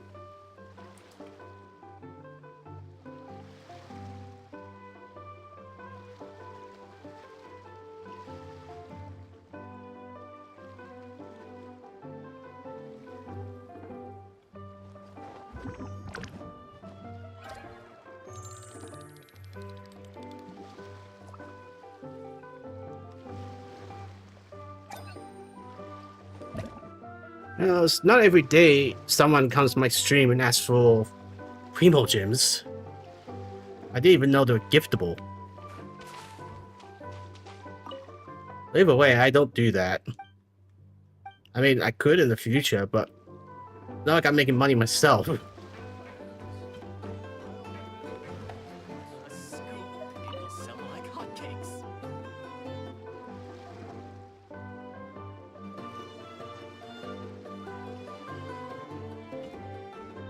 Here you are. I took the liberty of ordering you a Misty Sunrise. It's basically bull fruit juice, but flavored with Lamentine flower and Neotapala lotus extracts. For Paimon, I picked Cloud Top Slumber, a special blend of milk and single origin Yawan tea, topped with whipped cream and sugar. Ah, they both sound delicious. But how come you seem so familiar with this bar when it's your first time here? Paimon's never even heard of the drinks you ordered us. We wouldn't even know where to start. All part of the job. Being a merc means adapting to new environments, yet used to dealing with the unknown. Taverns in different parts of Tibet all have unique customs, sure, but you pick up some tricks when it comes to chatting up bartenders. Honestly, having a stable job might bring you a sense of structure and security, but it sure gets boring over time. Never a dull moment when I'm with you guys, though. There's always something unexpected to keep me on my toes. I like to think we were pretty down to earth. Anything exciting lately? I'm all ears. Where do we begin? Literally everything that's happened has been pretty incredible, if you think about it.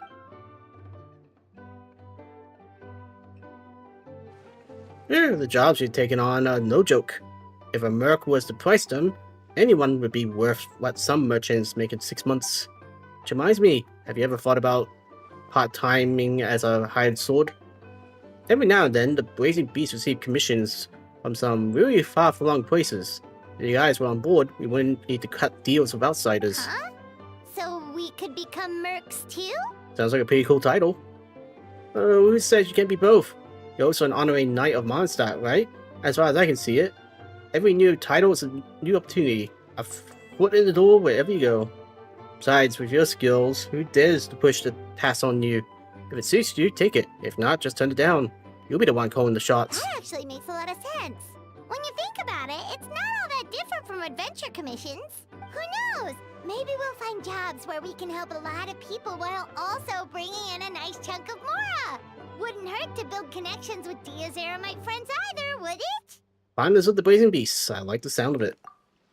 Awesome. In that case, I'll have a word with my guys and gals when I get back. I'll try to get you first dibs on the best and most lucrative jobs.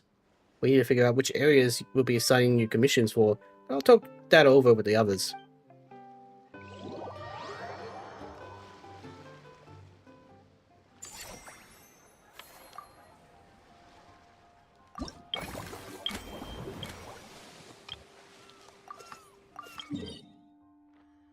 This one's very far.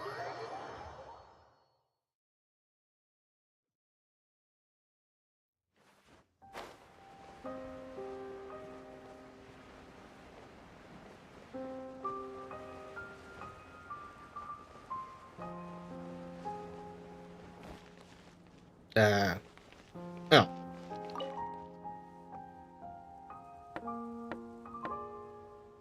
Hey, I'm back. Come on, Film Fantasyland is so much fun. There's loads of cute little animals. Come on, take a break from those horror films already.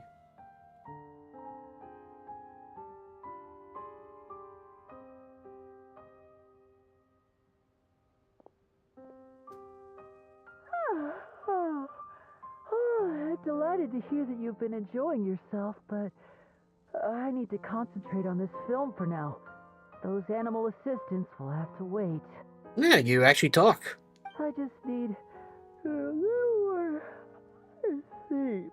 Not gonna lie, I figured he was also gonna be off the...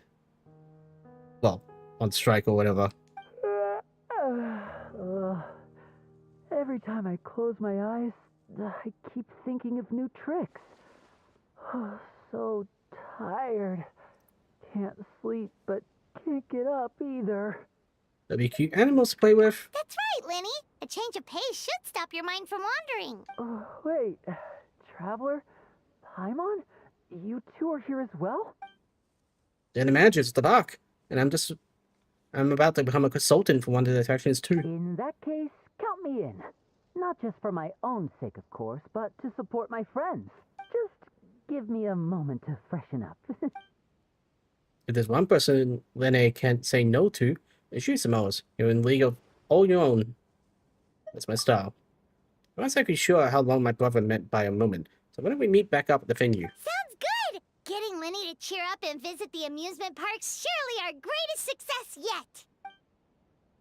Also interesting that you live here. You're saying that we keep meeting at Fontaine's capital.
Thanks for inviting me to come down, you two.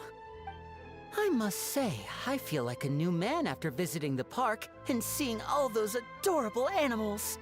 Seems like Lynette has her eye on some great potential animal assistants, too. Remine often works with bumblebees anyway, so I think they make a great fit. Father has spoken of how obedient and well-behaved squirrels are, so they're a great choice too. Oh, and did you see those weird mushrooms?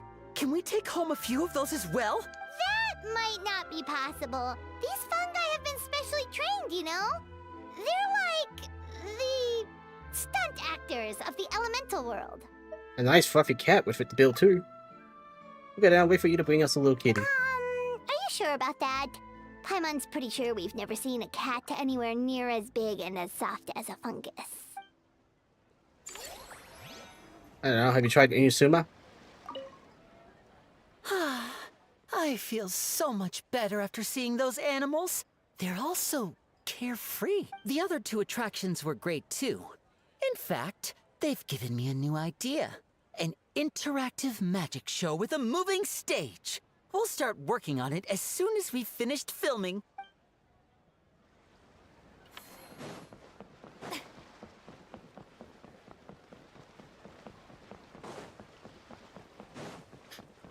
Hey, there you are.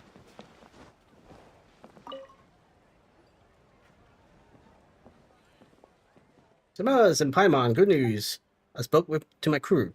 All Blazing Beasts are fully on board with the idea, and the commissions we received from the region west of the Hypo-style desert, north of the desert of Hadramaerith, east of Hatavi Valley, and south of the Ash Van Realm are yours. We haven't had many lately. God, that was a mouthful. But in the past, we usually gotten a few good ones every year. The pay's insane, but so are the risks. The type of work that normally calls for a team of heavy armed mercs. This should be just right for you. If it were any easier, you might not even break a sweat. You're so quick, Dia! Everyone agreed just like that! Guess that means we're now official partners of the Blazing Beast! Hooah! Watch out, world! There's a couple of new mercs on the scene! Maybe Paimon should give herself a proper mercenary name. And when you're working in other nations, don't forget to give the Blazing Beast a little plug-in now. And then, with Protect, you prosper. Anyway, I send a letter to the Adventurers Guild in various places when a job comes up. Make sure to check your mail. It's a deal!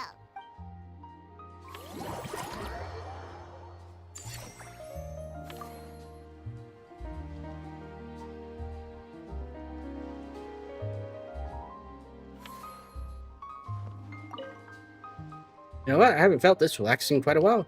The humid air here is a nice change, and combined with the warm weather, I'm actually getting quite sleepy. Ah, not you two.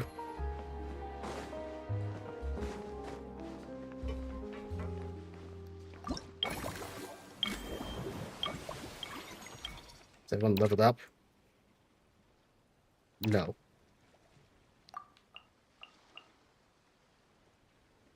Huh. Did anyone just get max leveled up or something?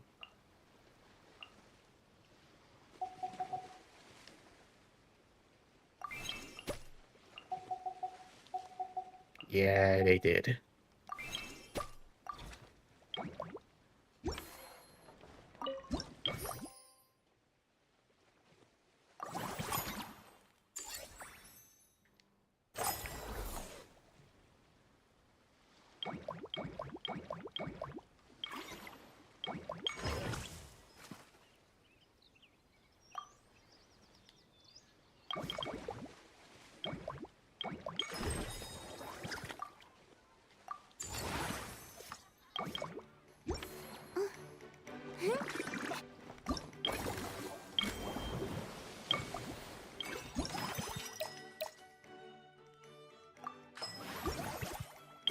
Now you tell me.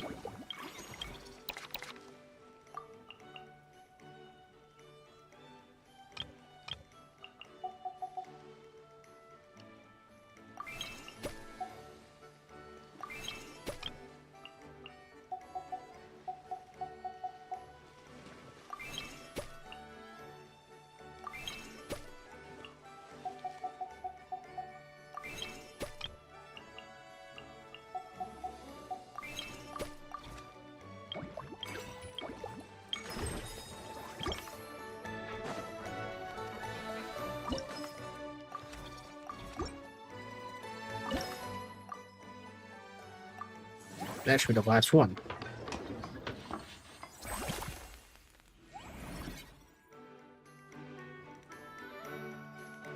Nice.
Cool.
No, it's upgrade, then interact with Farina.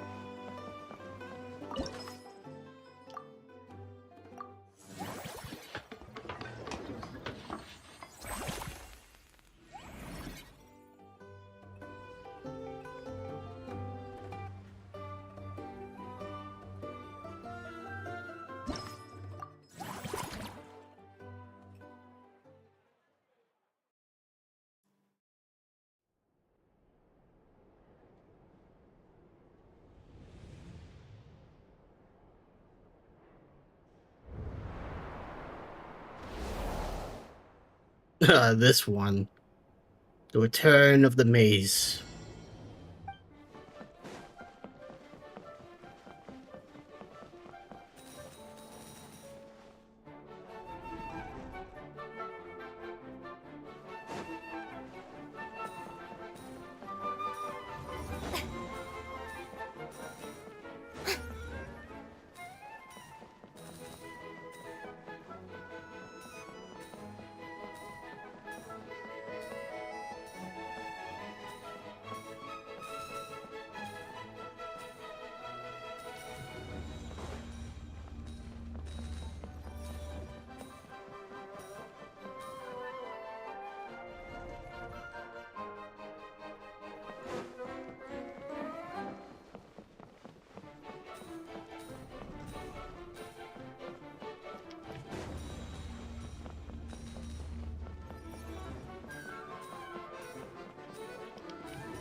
Nice try.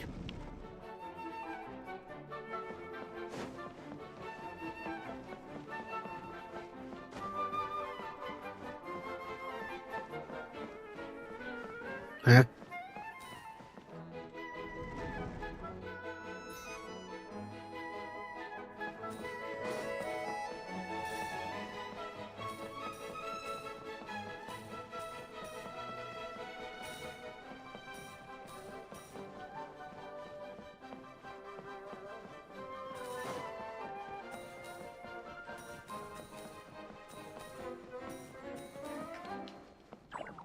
Hey, I hit this time slow.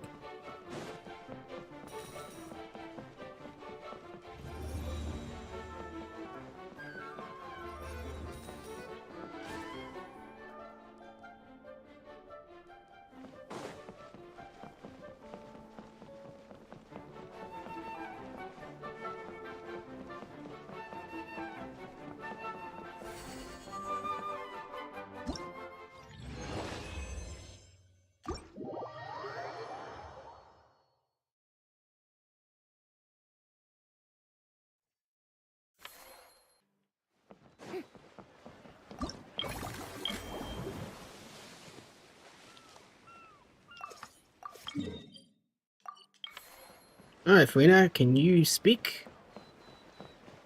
I hope so.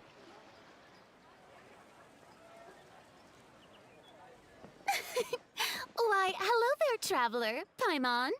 I sensed your enthusiasm from a mile off. Oh, you can tell. You were so bright. I could have taken you for an opera singer in full falsetto. Farina, you're finally here! Ah, Star has arrived.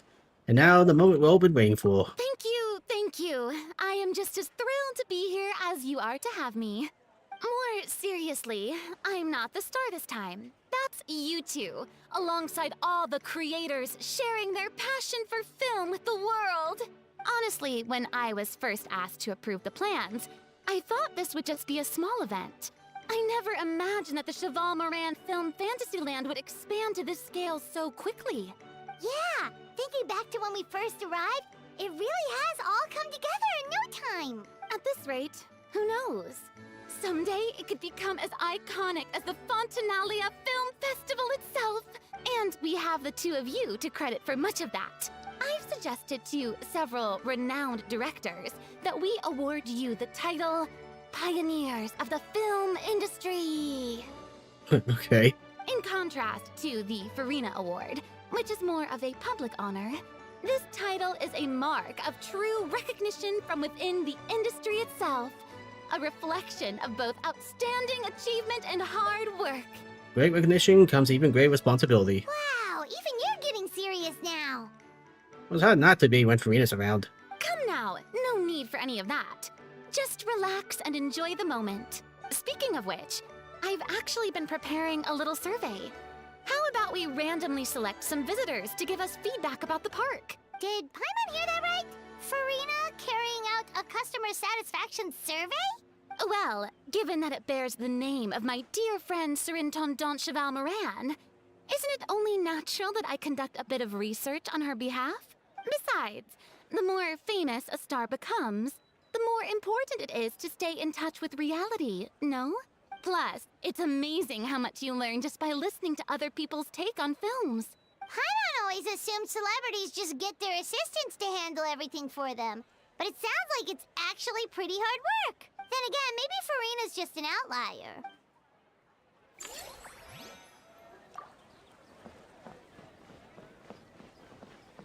Okay.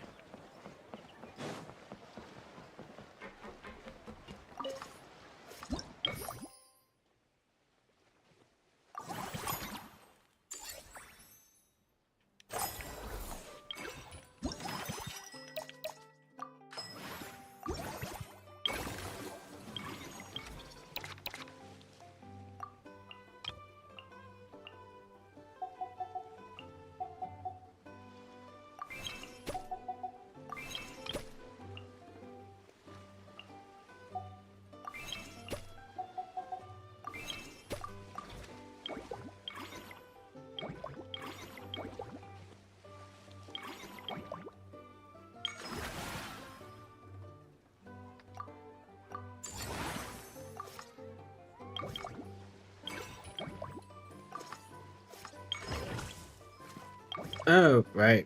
Forgot about that.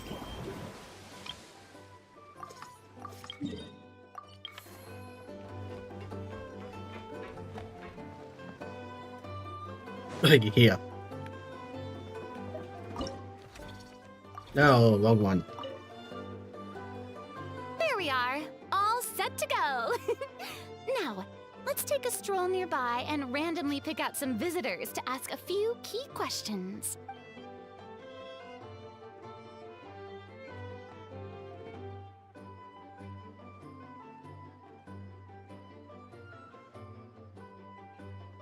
These suggestions are surprisingly detailed. Choosing film prototypes, recreating the scene cutting process, budget management for costumes, makeup, and set design?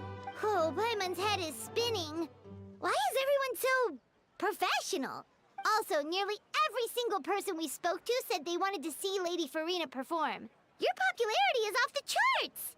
I have said the exact same thing. To tell you the truth, I've no plans to perform this time around. Any star worth their salt knows their role. When I take center stage, all the spotlights are on me. And rightly so. But as a guest, I should step back and let others shine. So instead of performing myself, I'd prefer to support you from behind the scenes. Perhaps as a consultant for one of your attractions, for instance? Now that you mention it, we have the perfect role lined up. Hey, that's right! Movie Masterpieces is all about film expertise. There really would be no better candidate than you! Oh, wonderful! Then I shall give this role my very heart and soul. I feel like she planned this from the start. Once I've had a moment to prepare, we can meet up for a slice of gâteau from my pâtissière suprême before we get started.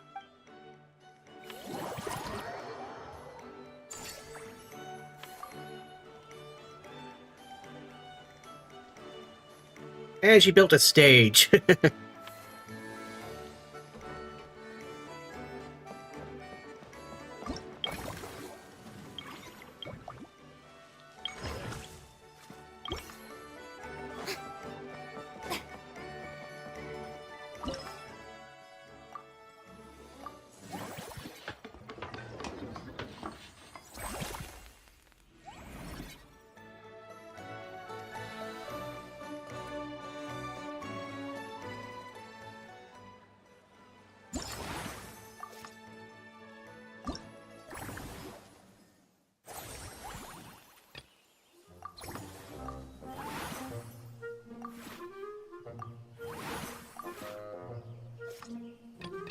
Okay, this is different. Might have to clear all.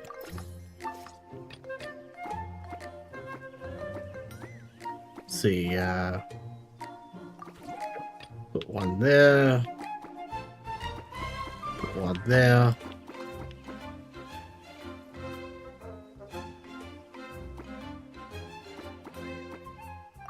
Put one there. Put one there.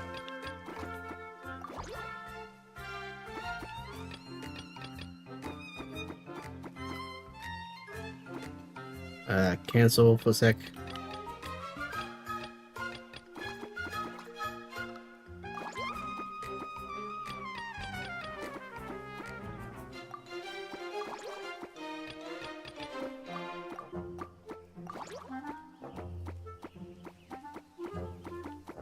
What, nothing?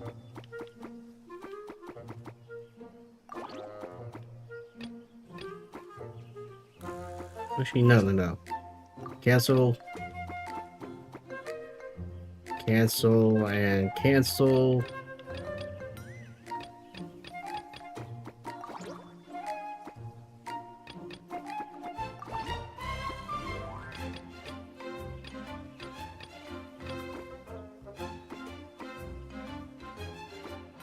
Too bad we don't have the straight 4.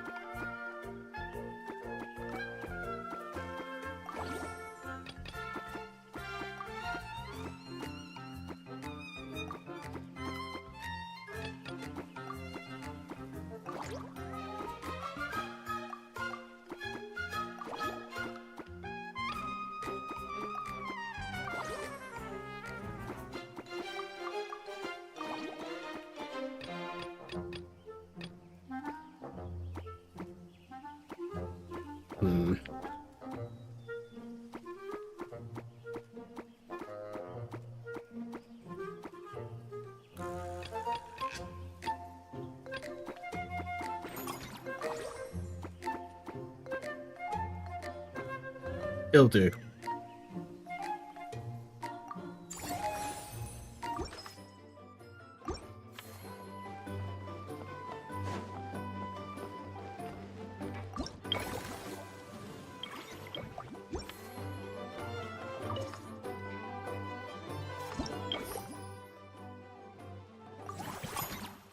Enough about the unused action points. I'm trying my best here.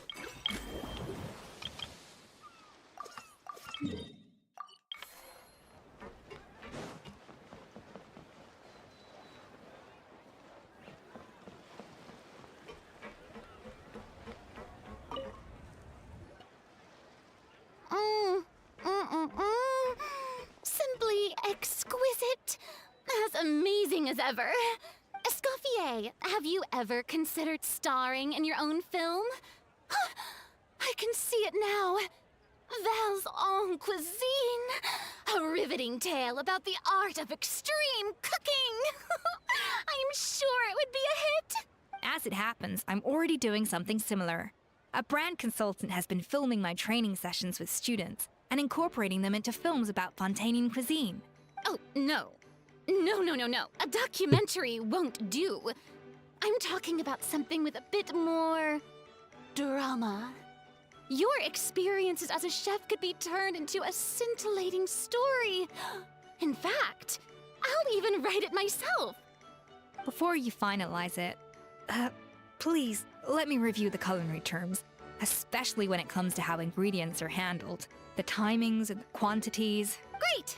It's settled then. And actually, I think I'd like to bring in the Traveler and Paimon as directors.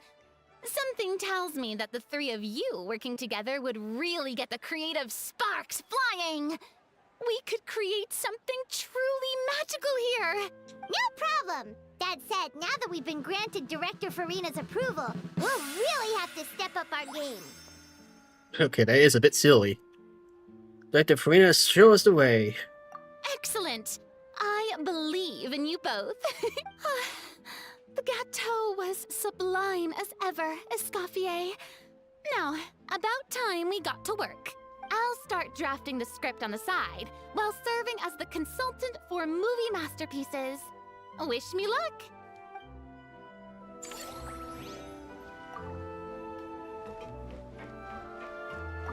A truly great adaptation must capture a film's core themes and seek to convey the inspiration that lies behind them. The three attractions are certainly all up to par, and I trust that you'll be able to make them better still. To enhance our film's aesthetic, I'd recommend a few classics for you to familiarize yourself with.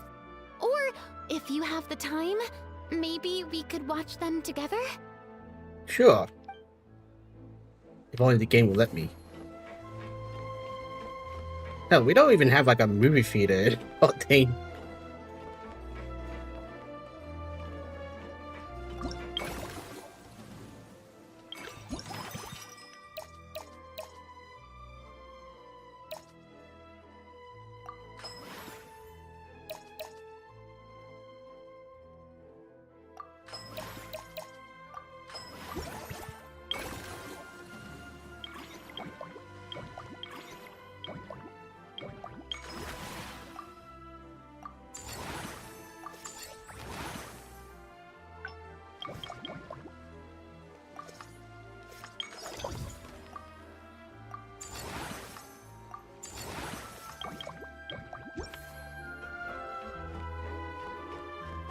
Interesting, so I can still expand it. But it would have been done by now.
Ironically, this is probably like the most dangerous attraction there is.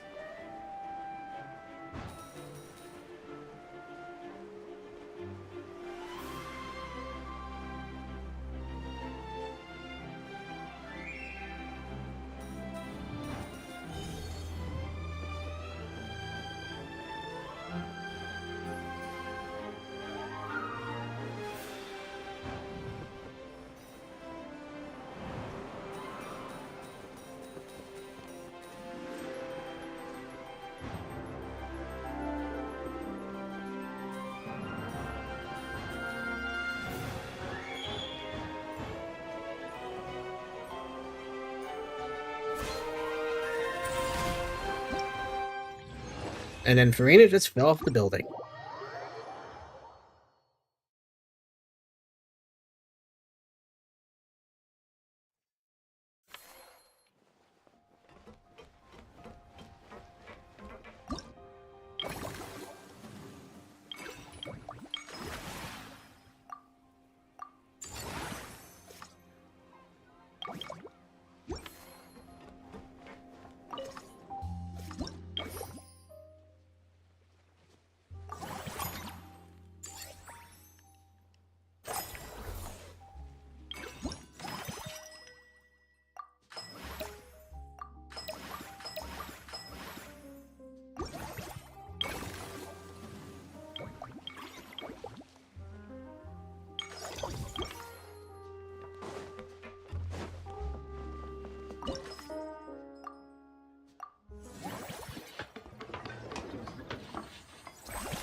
That's different.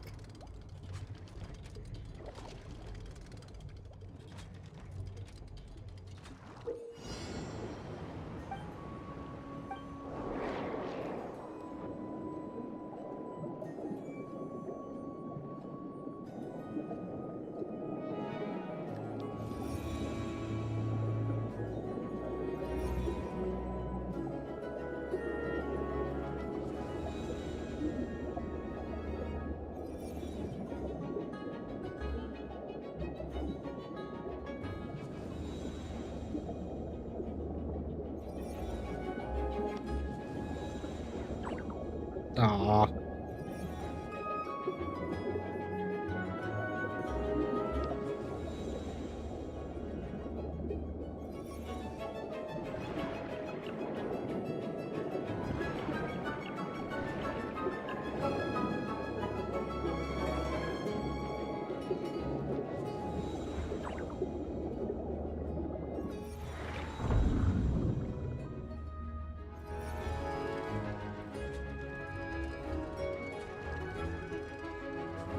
Man, I was half expecting to fight it.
Alright, let's do this all over again.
There we go.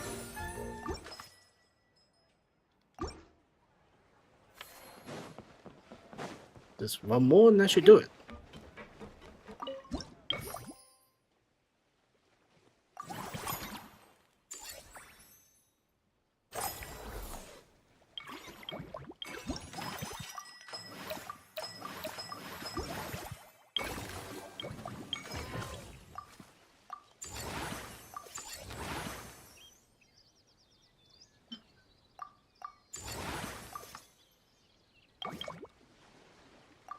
Alright, let's collect all the rewards.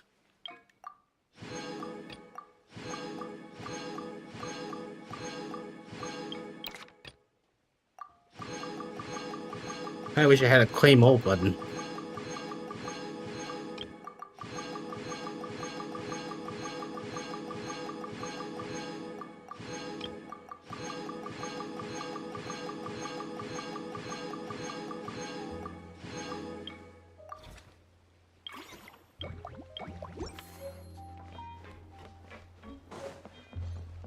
Alright, everything is all sorted here. Now that's left is to do the story bit.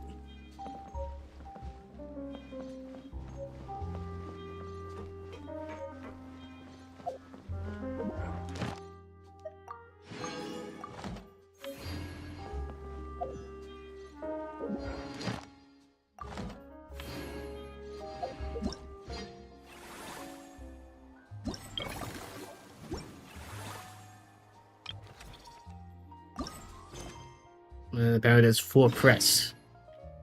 Oh boy, this could be long. Hoping not midnight long. Hey, you two. Oh, man. Bro! What, not Gramps?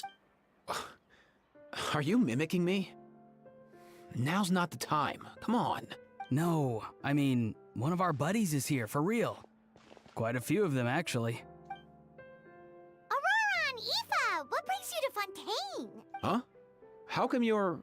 Ah, I'm guessing Kanich is here because of that international smuggling case, right? I've heard quite a bit about that. Word sure gets around quickly, huh? First time abroad and you're already making headlines. Oh, stop it. It's not like I was the center of attention. Wasn't expecting to see the Traveler and Paimon here too, though. Come on, Aoife. Huh? A traveler, by definition, is someone who travels around. Fair point. Anyway, back on topic. Wait a second. I lost my train of thought. What were we talking about again? Why, you're all here, of course. For vegetables. Fork-a-cuckoo. Huh? I'll go first. It's for the Chevrolamine Film Fantasyland. Wait, is that right? It's Cheval Moran. Ah, right. I keep stumbling over that one.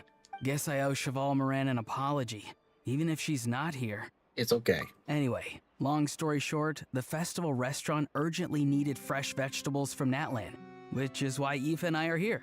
So, you guys are vegetable couriers? He is. I'm just here as a responsible adult. It's his first time traveling so far away from home, and all the elders in his tribe were worried. So they had me come along. Even though it's your first time too. Right, but they still picked me to accompany you. You gotta wonder why that might be. Don't you get it? They all just saw how overworked you were, so they used it as an excuse to send you off on a vacation. Wait, what? So I'm getting the grandson treatment now too? See? Doesn't matter how much older you are than this dude. Hang out with him long enough, and you'll eventually find yourself being treated like a kid. Meaning everyone looks after you. What's so bad about that? In theory, nothing at all. In that case, guess I better start over. Hi guys, my name's Aoife, and I just turned 5. Nice to meet you, little bro. Paimon's not sure who the responsible adult is anymore. I don't know, they seem to be having some type of sarcastic bro moment. So, what about Kakuku? If he was here, we'd be making more of a ruckus than we already are. That's exactly what's got me worried. Aoife, there's nothing to worry about. You're a big boy. You can handle yourself now even without Kakuku. You think that's what I'm worried about? Anyway, my priority right now is Kakuku. Suffice it to say, Kakuku's in big doo-doo. How so? He's so small, and all he knows are a few harmless phrases. What kind of trouble could he even get himself into? Let me guess. Did he get caught out by the law on flying objects? Bro, you too? Not me. How? Oh, that pesky little chatterbox. So that's why he hasn't interrupted us this whole time. Guess he's too scared to show his face. That, plus he's already spouted enough nonsense for one day. So I've put him on mute until tomorrow. Nice one. If I was even half as decisive as you are, I would have kept a closer hold on Kakuku so he didn't get a chance to go flying off. Guess that's what flying objects do. Oh no, bro. Or rather, did Kakuku get caught by the guards for flying around? If they had managed that, we'd at least be able to track him down. But when the guards started chasing him, Kakuku flew into that building next door. I wouldn't be surprised if there was a high-stakes pursuit going down in there as we speak. Just like one of those cool crime movies. Well, I hope it's animated. Which building? That one? Yup, that's the one. Kakuku sure has a good eye for a getaway. It's the tallest building around. I may be able to fly up pretty high, but checking every last window would still take quite a while. As for Aoife, well, let's just say he's not flying anywhere without a Saurian. Sorry about that. Not like it's my fault, though. You don't have to apologize on my behalf. Wait a sec. What's this got to do with how high you can fly? Kakuku's got himself into a real mess here. Like a panicked animal running straight into a trap. It's pretty worrying. I'm starting to picture him flapping through a barrage of gunfire while important documents are flying about left, right, and center. Heck yeah! If anyone can pull it off, it's Kakuku. He's always been such an awesome Saurus. I believe in him. In other words, right now, in this building, there could be not one awesome Saurus, but two. For real now? Do you even hear yourself, bro? Of course I'm for real. I'd never make light of something like that. All right. Everyone's an awesome Saurus. Well, the human version. But our priority right now should be to go in there and check up on Kakuku. As it happens, Kenichi and I were heading over to the Palace Momonia for something else. Leave it to us. You sure? Wow, awesome. That'll be a huge help. And if Kakuku doesn't listen to you, I give you permission to pull out a couple of his feathers. Wait, since when was that up to you? Well, then it's your call, bro. All right then, if Kakuku doesn't listen to you, I also give you permission to pull out a couple of his feathers. There you go. If he objects to that, tell him to come find us. He won't. Trust me.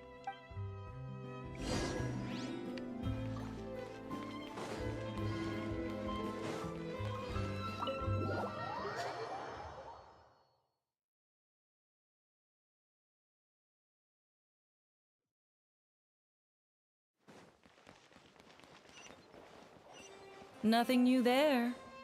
What's all that commotion? Are they arguing in there?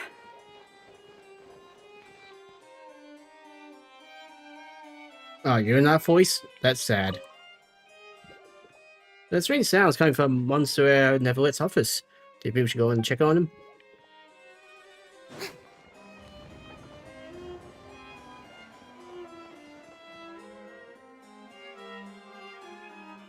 No way, bro! Yeah, I know who that is.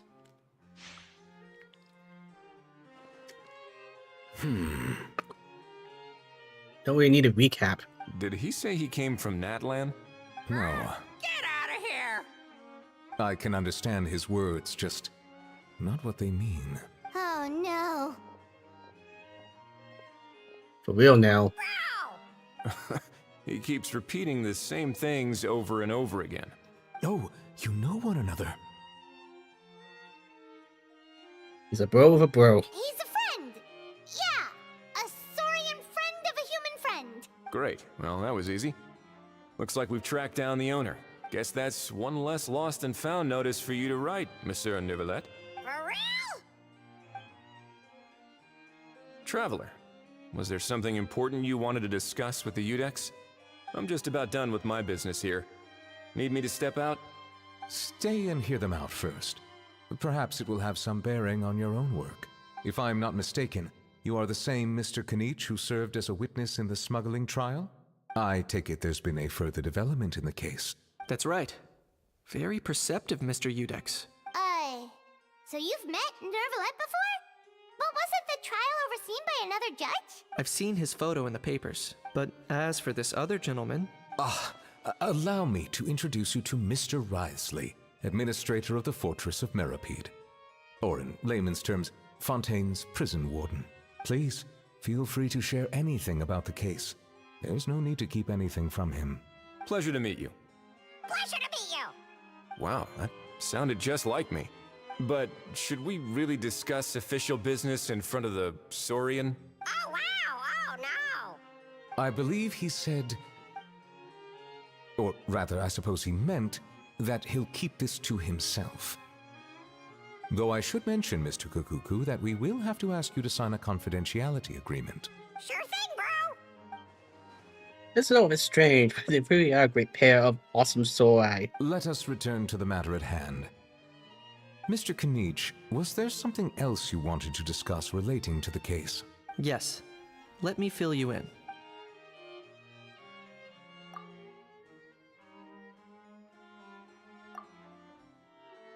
Wow! It really is exactly like Lapine Pauline's sketch! That must be all that practice drawing engineering blueprints, huh? So if it's true that this weapon came into Fontaine alongside the contraband from the smuggling case, then there's a high chance we overlooked a suspect. That's exactly my line of thought. I see. Mr. Kanich, thank you for reporting this promptly. I'll arrange for the Marechaussee Phantom to investigate right away. We should begin by questioning the prisoners in custody. Wriothesley. I'll sign off on the interrogation request. Don't you worry. That would be much appreciated. It's lucky that the Palais Mermonia wasn't scheduled to release any public bulletins today, and that this guns lost and found notice hasn't been written up yet. In other words, the news hasn't leaked. I'll be staying in Fontaine for the time being. If there's any progress in the investigation or you need my help, feel free to reach out anytime.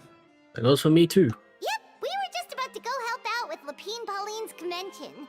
If there's any news, we'll keep you all posted. Marvelous. Thank you all. Well then, all that's left is to...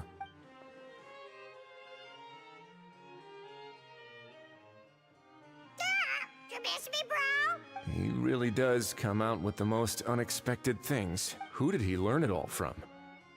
A couple of top bros from that one. Huh.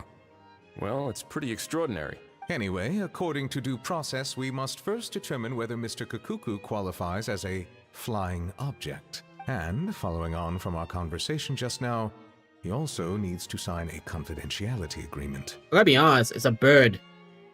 I feel like that shouldn't count. Drafting said agreement may take some time. Looks like you'll be staying with us for a while then, Kukuku. Excited?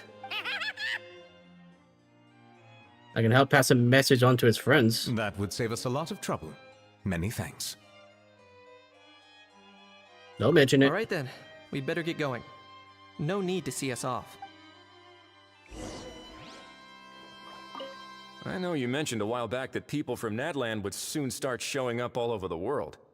But I hadn't expected anything like this. It seems no matter where they come from, all dragons are inquisitive by nature. You can say that again, bro! The same might well be said for humankind. The real reason you chose to stay to investigate this case was your curiosity about Natlan and Mr. Kukuku, was it not? Guilty as charged. Nothing gets past you.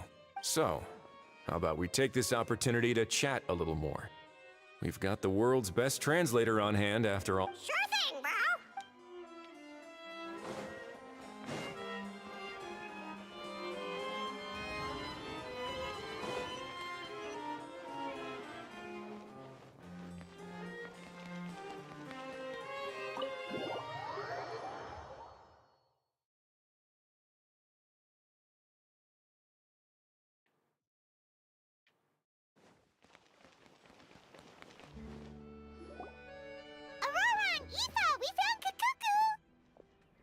What's the situation? How bad is it? Some good news and some bad news. Oh no. When I saw that Kakuku wasn't with you, I'd already prepared myself for the worst. Relax, Aoife. Maybe Kakuku just prefers high-rise living now. Sometimes you just have to let the kids grow up and make their own choices in life. On, what the hell is wrong with you? For real now?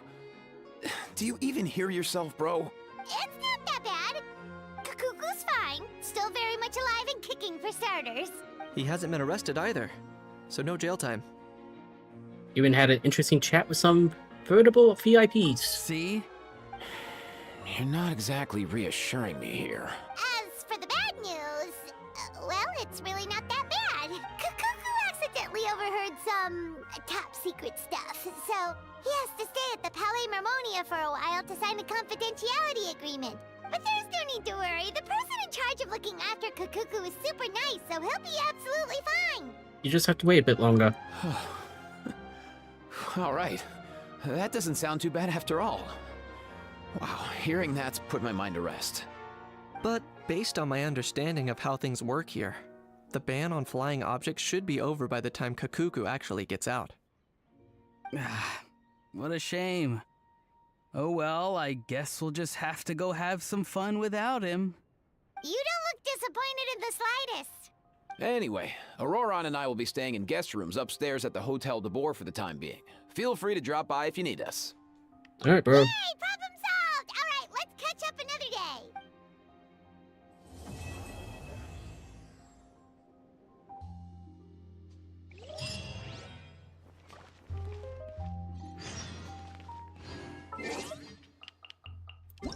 Might be streaming for another hour at this rate.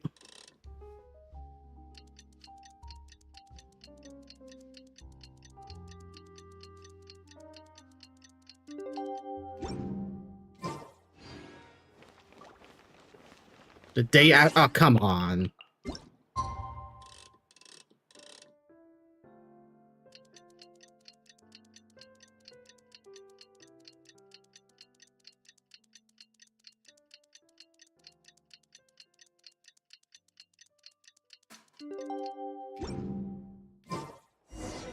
It's been a few days. Ban on flying objects should be over by now. Let's head over to the Palais Mermonia.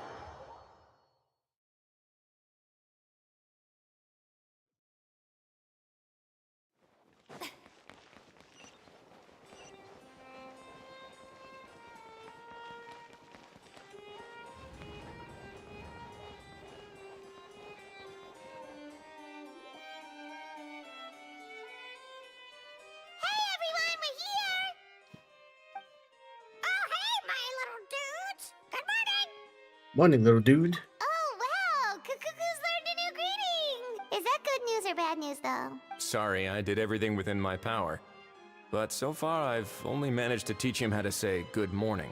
Wait, so that's all you've been up to this whole time? Get out of here! Maybe that means a no. Huh? Okay, so good mornings aside, please tell Paimon there's been some other progress too. Of course. That's why I'm here. Kakuku's not the only one that Mr. Risley's been getting to talk. I'm referring, of course, to the convicts. It was nothing. These guys weren't exactly tough nuts to crack. So, what's the deal? After racking their brains, they remembered speaking to an inconspicuous middle-aged man just as they were preparing to pack up and leave Natlan. He was dressed in the manner of the Children of Echoes and carrying a box. Plus, the description matches the one the gun was found in. All in all, he didn't look any different from your average Natlanese traveler. Perhaps seeing that they were dressed as merchants, this man stopped for a chat, inquiring where their goods were headed, and even asking if they could share a boat. The smugglers were very cautious, though. They didn't tell him any specifics, but all this happened before I crossed paths with them. I happened to notice them as they were preparing to set sail. I thought they looked shady, so I snuck aboard, and ended up being carried along all the way to Fontaine. So, definitely weapon smugglers.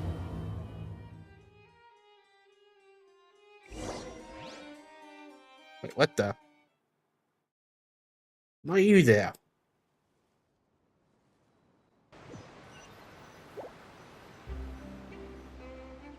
Boss, do we know if those Fontanians will even like this stuff?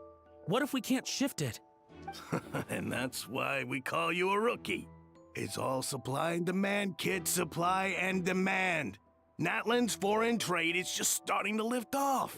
There'll be a market for it, you'll see. That's right. So stop giving the boss trouble, rookie. Just do your job and keep an eye on the goods. Are they merchants? Have they come to Fontaine to do business? Scarred face. Calloused hands. On closer inspection, the fabric looks worn at the knees and elbows, and his fingernails are dirty. Not exactly your typical merchant. Could he have previously been a warrior? Or even an adventurer? Something feels off. I'd better sneak up and get a closer look.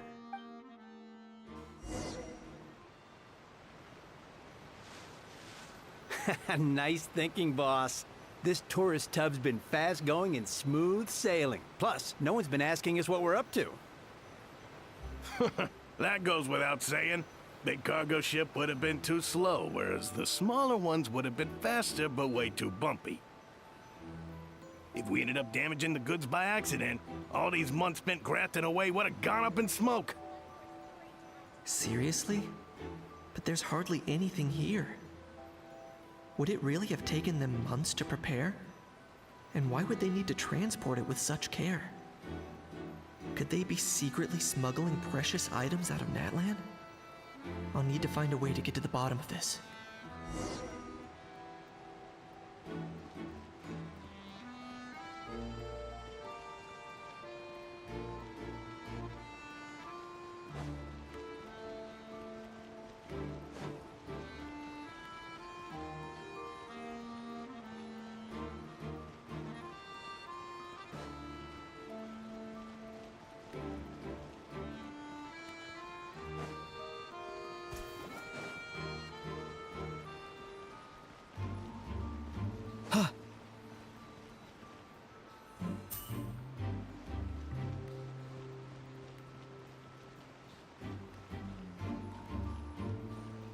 Let's go hear what these criminals have to say for themselves.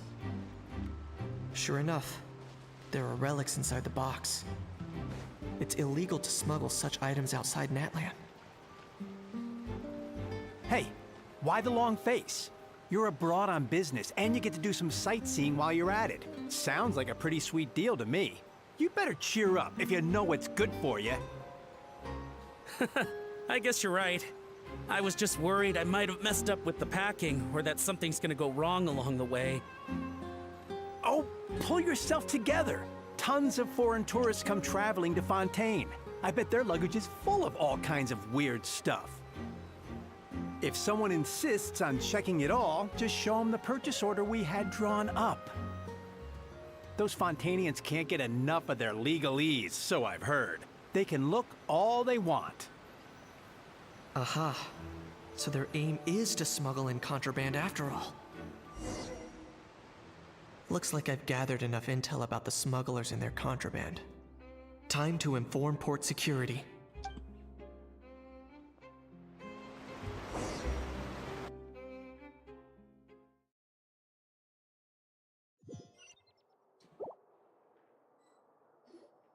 So anyway, that was when I went and told the Fontanian guards about my suspicions. After an investigation and a chase, they finally apprehended them and sent them on their way. Well, guess they're headed exactly where they should be. Good job, Nietzsche. Thanks. Based on your recollections just now. I was completely focused on those smugglers at the time, so I wasn't really paying attention to other passersby. That's only natural, don't worry about it. Yeah, Kanish, you did great! In other words, the person who brought the gun here, the one who lost it, has no connection to the smugglers whatsoever. They were working entirely on their own. Oh dear, oh dear! Sounds like Mr. Kakuku wants to chime in? He said this elusive individual's actions are positively mystifying. It's a good observation, I quite agree. However, we still know next to nothing about the person. Perhaps we should start by focusing on the lost item itself. Came from an ancient Nantilly's dragon ruins.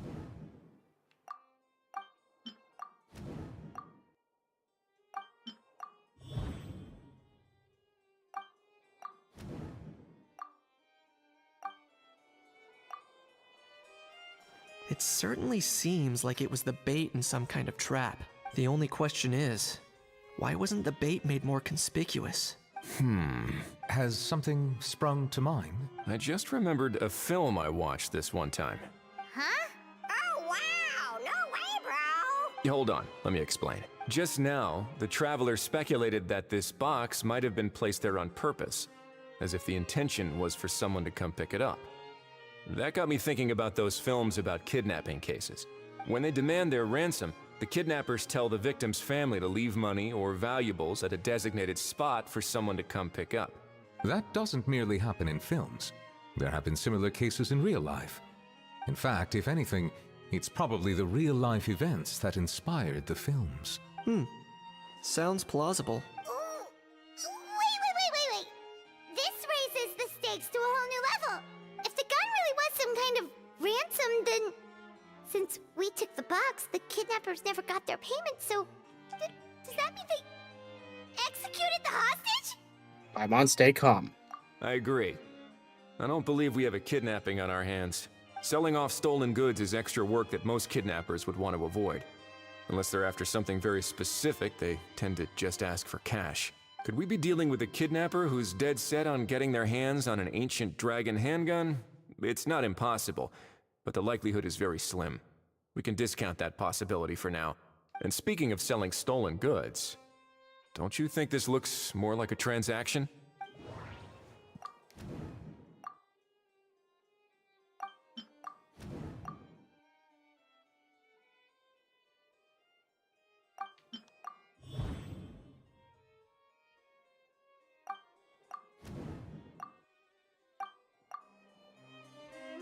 So, bottom line, this was an individual smuggler at work. Exactly.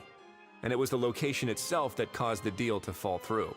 The last thing they would have expected was for a quiet beach to turn into a bustling film convention overnight. Not only is the area now packed with tourists, but the Spina di Rosula have a presence there. I'll bet that both parties were completely caught off guard. Great job, Pauline. That sounds like a plausible theory, but how do we verify it? Looks like your people better start rolling up their sleeves. How so? Easy. Just follow the usual procedure by putting up a lost and found notice. The more routine we make it seem, the more likely the suspect will come forward to claim it. Even if they send a proxy, we're liable to get our hands on new leads. And timing-wise, it's about time we updated the bulletin board anyway. All we need now is a lucky gestionnaire to write up the notice for us post-haste. Ah, so that's what you meant by rolling up their sleeves. In that case, I may as well write it myself. Delegating this to someone else would require an additional explanation. Or are you just not used to asking others to work overtime? Is that really a major concern here? Well, looks like I won't be needed around here. At least until the notice has been posted. You could always wait here if you like. The Palais Mermonia serves a particularly fine cup of tea if that swings it for you. Thanks, but no thanks. I left a very noisy creature with a friend before heading out, so I should probably get back to feed it. Ah, I wasn't aware that you had a pet, Mr. Kanich. Speaking of pets... Get out of here! Out of here! Yep, that's the plan. Out of here indeed. I believe that what Wriothesley is trying to say is, you are free to leave, Mr. Kukuku. Furthermore, it has been determined that Mr. Kukuku should not, in fact, be classified as a flying object. As such, he shall be free to move around Fontaine whenever he so pleases. You're the best, bro! Oh, that really is good news! Travelers, should we bring Kukuku back to Aoife and Auroran? I guess so. I shall leave him in your capable hands. Indeed.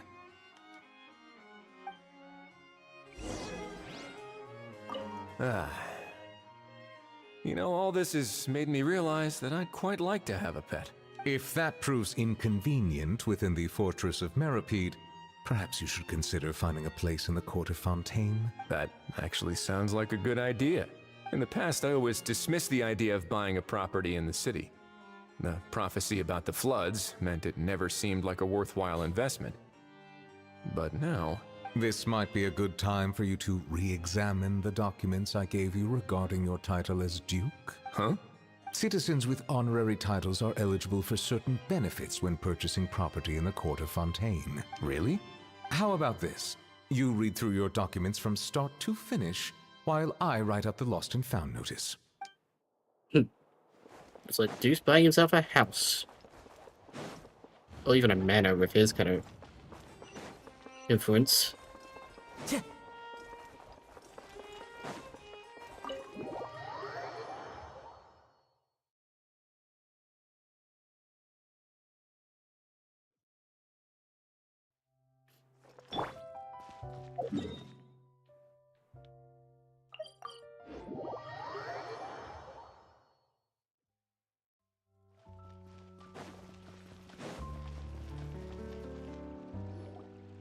Ahau, What? What now?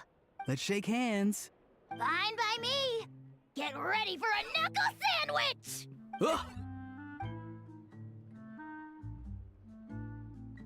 Oh, nice dodge. Paimon feels strangely inclined to keep a safe distance. Yeah. You miss me, bro? Cuckoo, you're free! You know what's messed up? We actually don't have a story for a Hal. He just exists at the moment.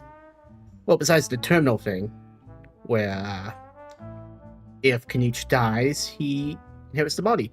But we don't actually know anything about Ahau after that. In fact, he's still the same as always. Ugh, not you again. Nope, didn't miss you in the slightest. Hey, Gramps.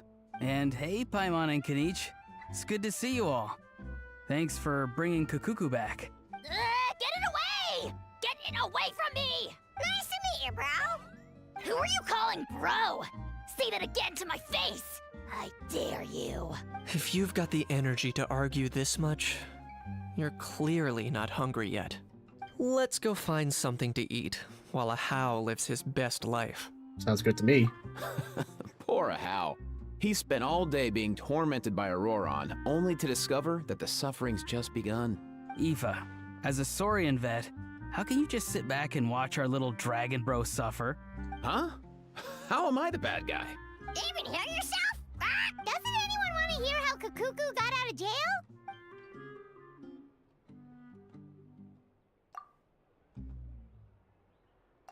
Don't lose hope, Ahau. By the same standard, you have freedom of movement now, too. You're still in the game? Same standard? I will not be held to the same standard as that thing! That's right. You won't. As far as I understand, the Palais Mermonia will want to assess your case on its own merits before they grant you freedom of movement. Where's that Saurian meat restaurant again? I'm gonna march that little pink balloon right into the kitchen! Yeah, good luck with that, bro. You'll be putting your own neck on the line, too. Also, there's no such restaurant! Anyway, thanks for looking after Ahau, guys. I'll take over from here. Why, you? Mine Kakulu delivered as promised. Or Cow. Oh god, I can't remember. Between the two, Kukuku wins the cuteness competition hands down. Well, Paimon wins my cuteness competition. Really? Thanks! Wait, who are the other contestants, though? So now that our crew's back together again, what's our next move? Oh, how about a game of rock, paper, scissors? No chance. If I lose, we'll end up stuck in the room watching films all over again. Nope. This time, we'll only watch a film if I lose instead. Had enough too, huh? For real now? Come on, bro! Can we just ditch this whole leaving it all to chance thing? Why don't we take our fate into our own hands? Aren't we doing that already? Rock, paper, scissors uses our hands. Don't know why you're laughing. You're stuck with paper every time.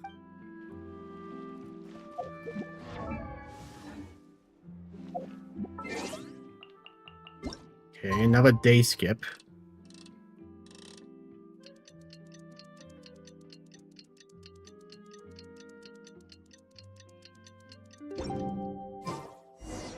The lost and found notice is up!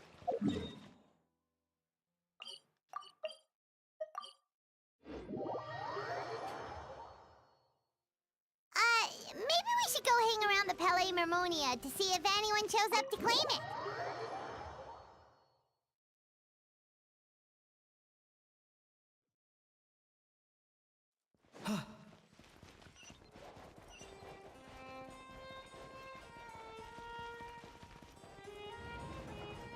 Are you running away? Huh, looks like there were quite a few others with the same idea. Ah, hello, you two. Have there been any developments? No. Okay, guess not. Well, the notice was only just posted. Guess it's pretty unlikely that someone would show up right at... Special Patrol, open up! Ah! Who's there? What's going on? The Special Patrol? I don't think that's who this is. Someone's opened the door. Please, anything but the Special Patrol. Hey, this isn't the time for silly jokes! Let's go check it out. Good day, all. Gramps, grannies, aunts, and uncles. Seems like he's... It's funny, he's got the appearance of an anti-hero, but he speaks like a teasing, edgelord.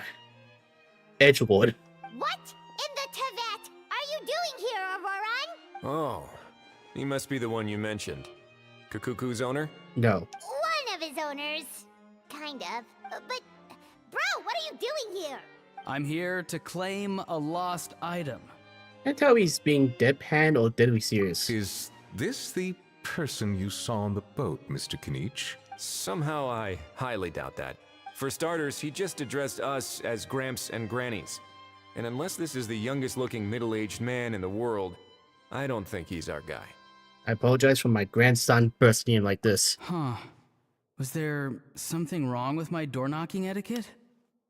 That's how they do it in all the films.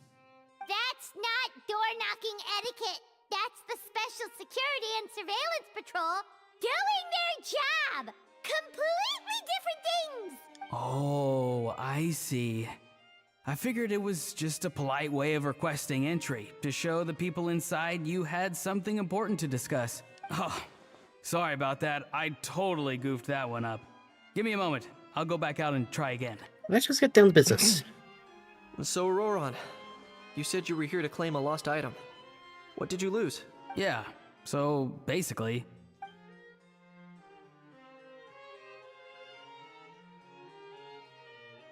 For real now? Oh, come on, bro. Is arresting my dear grandson what it comes to? Auroran, be honest now. Were you the one who lost this? No, it belongs to a friend. So it belongs to Aoife? Of course not. Aoife has his own gun. Oh, and tell us the truth. Otherwise, we're gonna have to arrest you for real. All right then. I knew this wouldn't go well. Plus, your granny would probably hit you. So, here's what went down. This morning, Eve and I were playing rock, paper, scissors. Before long, he'd lost, as he usually does. So we figured we'd head out and visit some of the Cour de Fontaine's famous landmarks. When we got near the plaza, a man suddenly stopped us to ask for help. He said that he had lost something and that someone had found it and sent it over to the Palais Mermonia. But apparently he used to work here and was worried it'd be awkward bumping into his old coworkers, so he asked us to pretend to be the owners and claim it on his behalf. You didn't manage to keep that pretense up for long. It's fine. I'm not the one who feels awkward anyway. So, a former employee of the Palais Mermonia. Was this individual a Fontaine native? Yes, at least I assume so. He looked like a well-dressed gentleman to me. We were about to refuse, but he was so polite. Could it have been a disguise? Oh no. Auroran, Paimon thinks you've been tricked. This person might be in cahoots with the bad guys.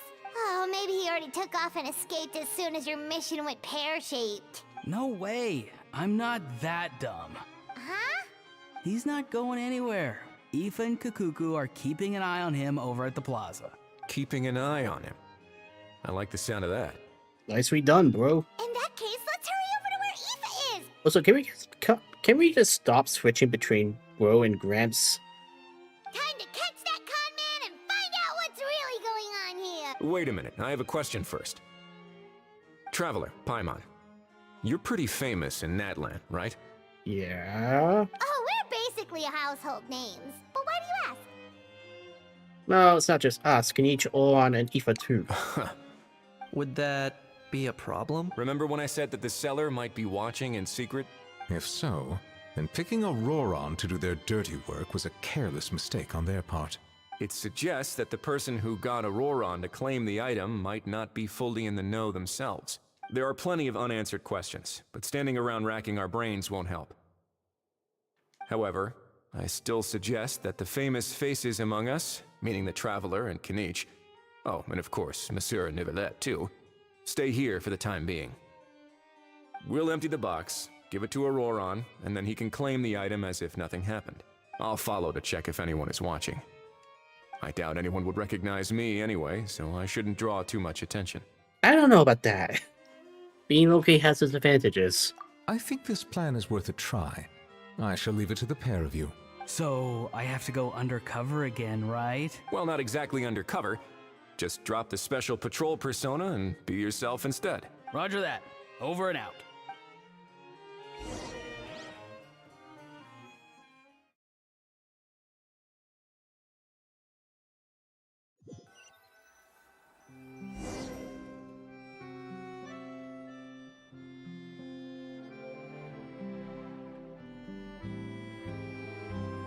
No sign of any suspicious individuals around here.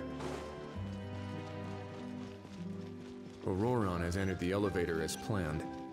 I'll head over to the plaza now. Auroron's taking the elevator. I should take a different route to the plaza.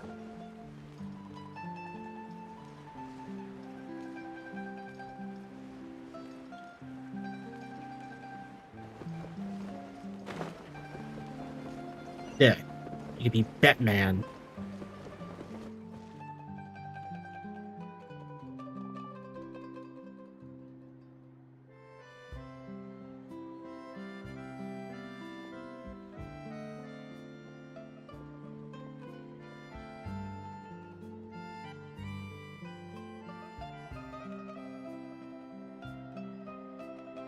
Nothing suspicious going on here either. Strange. Maybe we're overthinking this?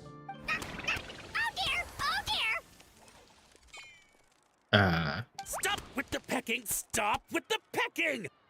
Please, sir, I'm begging you, do me a favor and get this pet of yours under control!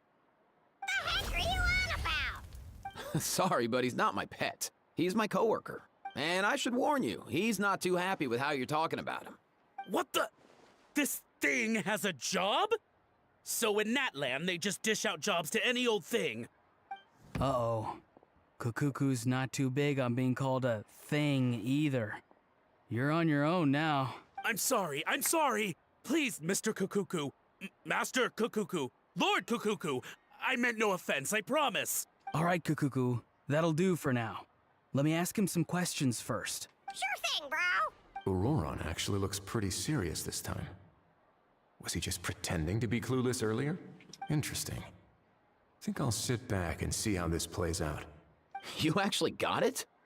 Wow, didn't think it would be that easy. Ah, excellent. Looks like sending you was the right approach after all. After all? I mean, because the staff at the Palais Mermonia don't recognize you, right?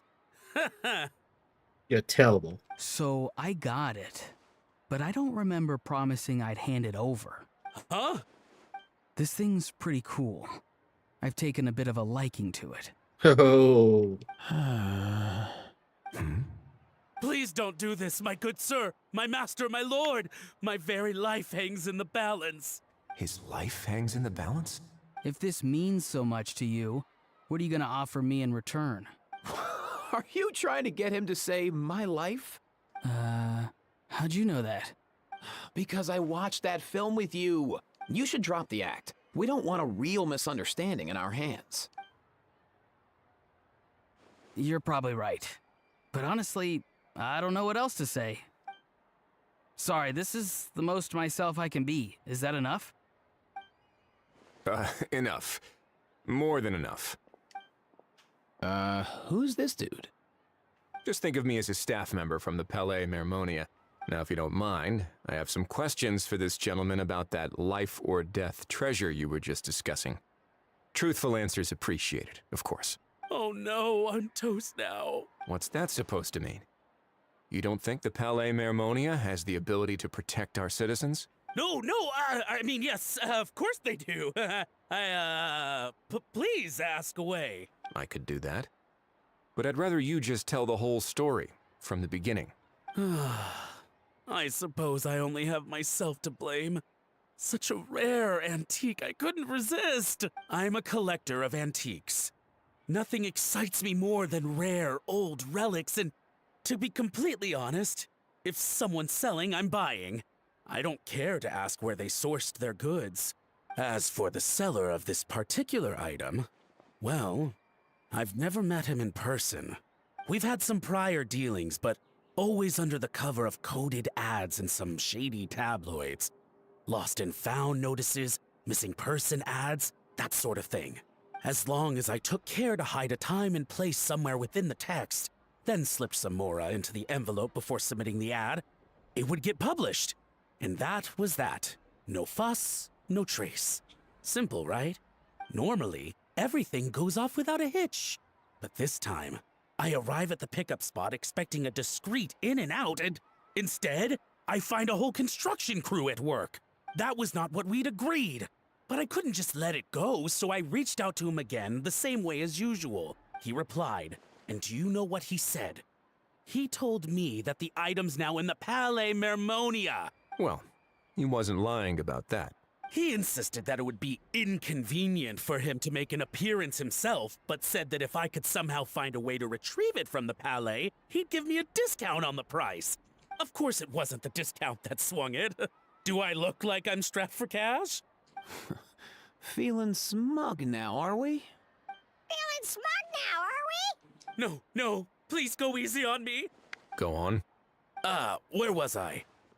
Well, anyway, I thought to myself, seeing as the item itself came from Natlan, it would make more sense if I could find someone from there to go retrieve it. And by a stroke of complete and utter coincidence, I just so happened to see these two young folks wandering around, so I'm so very sorry. I underestimated the pair of you. I need you to clear something up for me. You haven't paid the seller yet, correct? And yet he told you to collect the item from the Palais Mermonia. Was he not worried that you just split afterwards? Well, to be honest, though I can't claim to know him very well, he, on the other hand, seems to know my name and where I live. Besides, this is a guy who managed to get his hands on an ancient Natlanese weapon. That's probably not the kind of person I want to double-cross. Fair. That makes sense. So, Mr. Please, just call me Argento. All right, Mr. Argento. Listen very carefully to what I'm about to say. It will determine how much of the rest of your life you'll be spending beneath the waves. What does he mean? Is he gonna drown him just like they do in those gangster films? Oh, I get it. He's talking about that place at the bottom of the Fontanian Sea. Shh, can it? Owing to your suspected involvement in the illicit trade of Natlanese relics, you're now one of the suspects in an international smuggling case.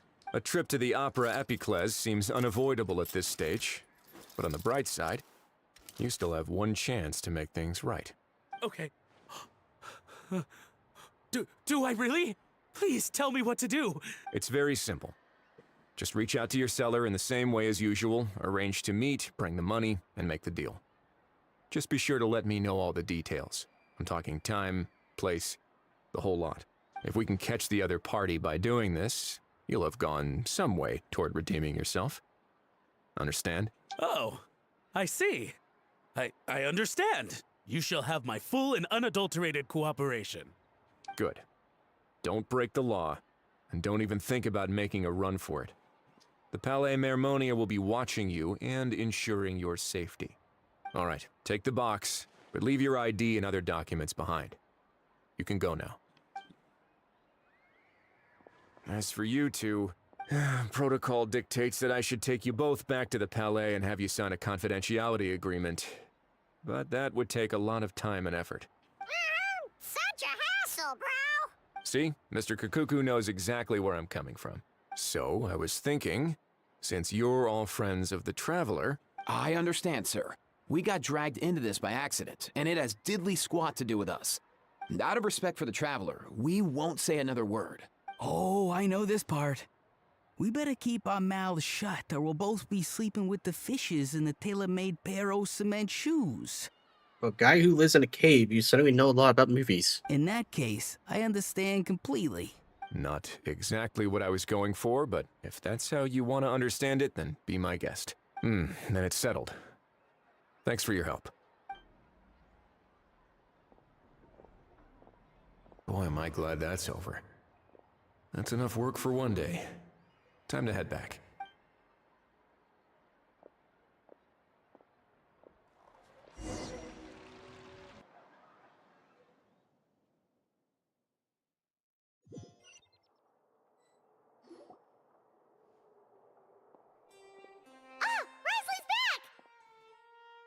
Judging by your expression, it must be good news, huh? It went smoothly, on the whole. Man, it's getting hot in here. So basically, we hold off until Argento and the other party have set up the next stage of the transaction. Then we plan our next move. Patience will be key. I get that. It's like hunting. I'm just not sure the other party will take the bait so easily. Well, if he didn't need the money, or if he valued self-preservation over making a profit, he could have walked away as soon as the contraband was brought to the Palais Mermonium. On top of that, although he hasn't shown his face yet, he seems to have no followers or accomplices, and he's relying on an extremely limited set of options to push the deal along. So, if you ask me, he seems like someone who cares a lot about his image and has a somewhat high opinion of himself, but lacks any real ability. I almost get the feeling that if he misses out on this opportunity, he won't have any other way of making money. His every move is like a spin of the roulette wheel, hoping that the ball will land exactly where he wants it to. Or, I don't know. Maybe he'll cut his losses and vanish into thin air, and our efforts will have been in vain. At least Natlan will get the stolen relic back, so it won't have been for nothing. In that case, let's hope his arrogance stays in play. Everyone, I have just briefed the Marechaussee Phantom on the situation. As soon as there are any further developments, we will act without delay. When that time comes, we will be relying on your help. Leave it to us. We'll be waiting for the good news. Alright, 2 more acts to go. Hopefully it won't take too long.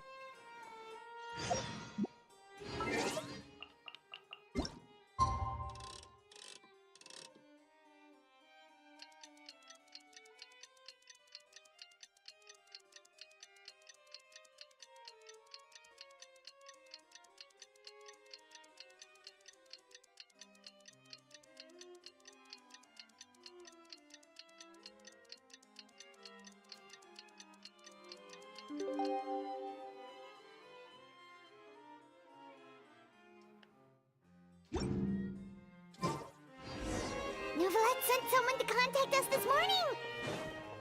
That must mean there's been some progress! No time to waste! Let's head out!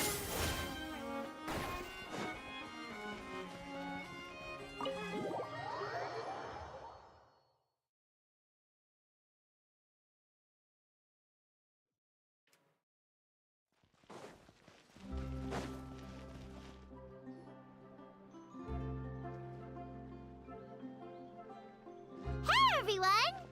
We're not late, are we? No, you're just in time. Well rested, I trust? Staying busy keeps you sharp. A great way to stay energetic, certainly. Have you all started preparing? We received word from Mr. Argento yesterday, confirming the time and location of the transaction. It'll take place this afternoon, and it turns out it'll be somewhere we all know pretty well, too. The Film Fantasyland restaurant. Oh, really? Huh. He sure does like that place. But... Seems like you share our concerns, Traveler. Indeed. Capturing someone in a crowded event venue will be much more challenging than in an open area. The criminal might try to blend in with the crowd, or even escape by taking hostages. In light of this, we've had to make additional preparations. As soon as we received the news yesterday, we began coordinating with the Marechaussee Phantom and the Special Security and Surveillance Patrol. Mm-hmm. We'll be deploying lots of undercover agents on site. If things go south, the safety of the civilians will be our top priority. Of course, fingers crossed, everything will go without a hitch. I noticed a bunch of familiar faces from the previous case, like Captain Chevrolet of the Special Patrol, so I'm feeling optimistic. We'll trust your instincts then. Oh, yeah, and by the way, we've also been in communication with Miss Lapine Pauline and Miss Navia.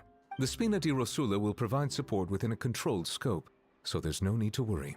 The only potential issue is with Miss Escoffier. She doesn't want to serve criminals? She wants to introduce them to her chopping board? You know what, that might not be such a bad idea. All right, no more jokes. Miss Escoffier has made it clear that she doesn't want her restaurant to suffer any losses as a result of this operation. But, well, I have a feeling things might not go quite as smoothly as she hopes. Is there anything to do? To be honest, we shouldn't have dragged you into this in the first place, and it's caused you quite enough trouble already. The Fontainian authorities should be able to handle the rest from here. But still, I'm guessing you'd like to see how it all turns out. Definitely. Well then, feel free to head down to the scene, but just stay alert and play it by ear. You won't necessarily have to do anything. Unless things go pear-shaped, of course. I'll do my best to ensure that things don't escalate to that point. You're getting involved too, Kenichi? Of course. I mean, you were dragged into a smuggling case. There are still a lot of unanswered questions, but our intel so far indicates that the culprit's from Natlan. Plus, I'm already a witness in this case. Might as well see this thing through to the end. That's the Kenichi we know and love!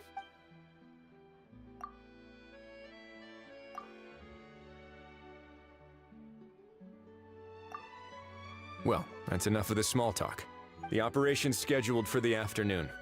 If we're quick enough, we'll even have time for a few cups of tea before we leave. Oh, and let's grab something to eat too! Can't work on an empty stomach, you know. Won't you just be watching? And rooting for you! It's a very important job. Alright, I'll head over to the venue now. Ahao's been harping on for days now about this event-exclusive meal he wants to try. Guess I might as well shut him up sooner rather than later. See you in a bit. I look forward to hearing how it all goes.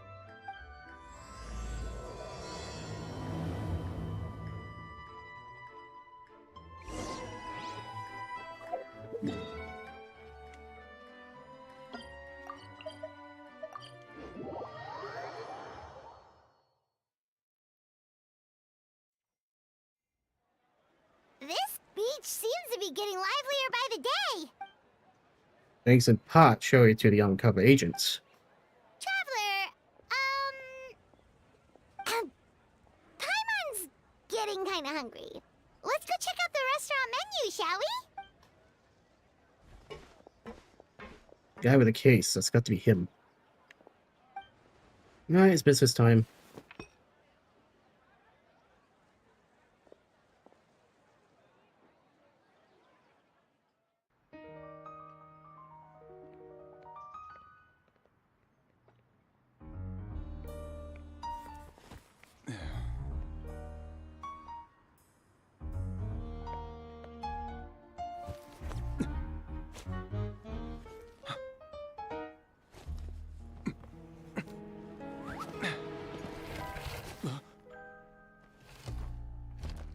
Your friend thought you might be thirsty. Won't you stay and drink it?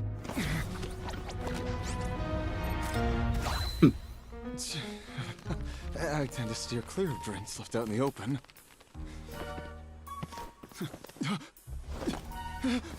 You're surrounded. Give up and come with. You lousy swine! Stop right there! Oh, look! A surprise performance! Wow! How lucky we are! That's cute. After him!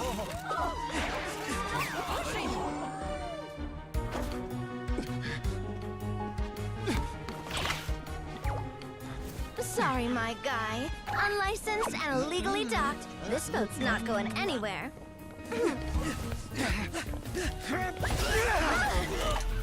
Yeah, that's just silly. Quick! Don't let him get away!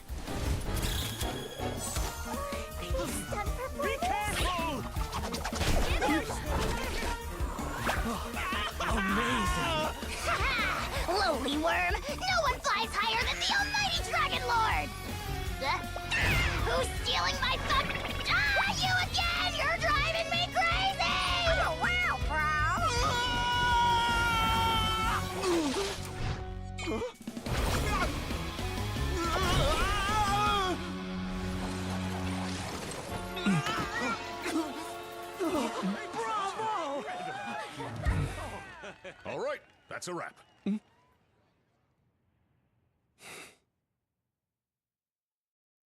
notice we get more cutscenes like that. Unbelievable! You can't just drag someone around like that! Such blatant disregard for human life. I'm gonna sue the living daylights out of you! Yeah, good luck with that. Will you now? I think I did you a favor by pulling you away from your audience. Saved you some face at the very least. As for whether you were facing up or down along the way, well, that was your decision, wasn't it? For you? All right, I admit it. I was in the wrong.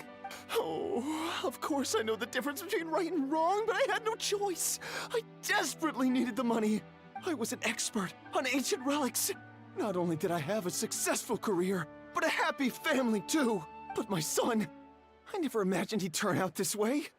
Fell in with the wrong crowd and ended up shoulder deep in gambling. We had some savings, but he drained them away like a waterfall. Once he fell into debt, he had creditors regularly coming over to threaten and intimidate him. I'm his father. How could I just stand by and watch him suffer like that?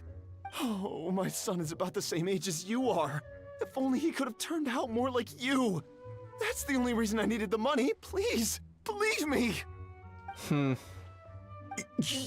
You... Please, kid, I'm begging you. Help me. I see you're from Natland too. That makes us brothers. Please, have mercy. I still have a chance to help my son straighten himself out. But only if I get back. If I go to prison now, he'll be doomed, I tell you, doomed! And isn't standing together and fighting for a better future what families do? Our fate is in your hands, young man. Please, have a heart. Something wrong, Kanich? Gone soft, have we? I don't believe a word you say. Wriothesley had you just about figured out. You're a gambler. Pure and simple. A gambler? Me? Nonsense! I told you, it's my son! First of all, are you really from Natlan? You've been keeping tabs on the gun's whereabouts this whole time.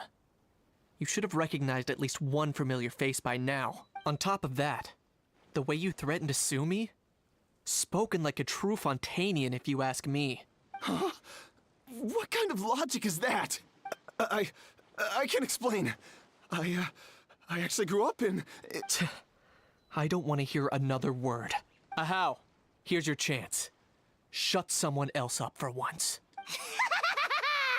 The moment I've been waiting for. Eat this, scumbag!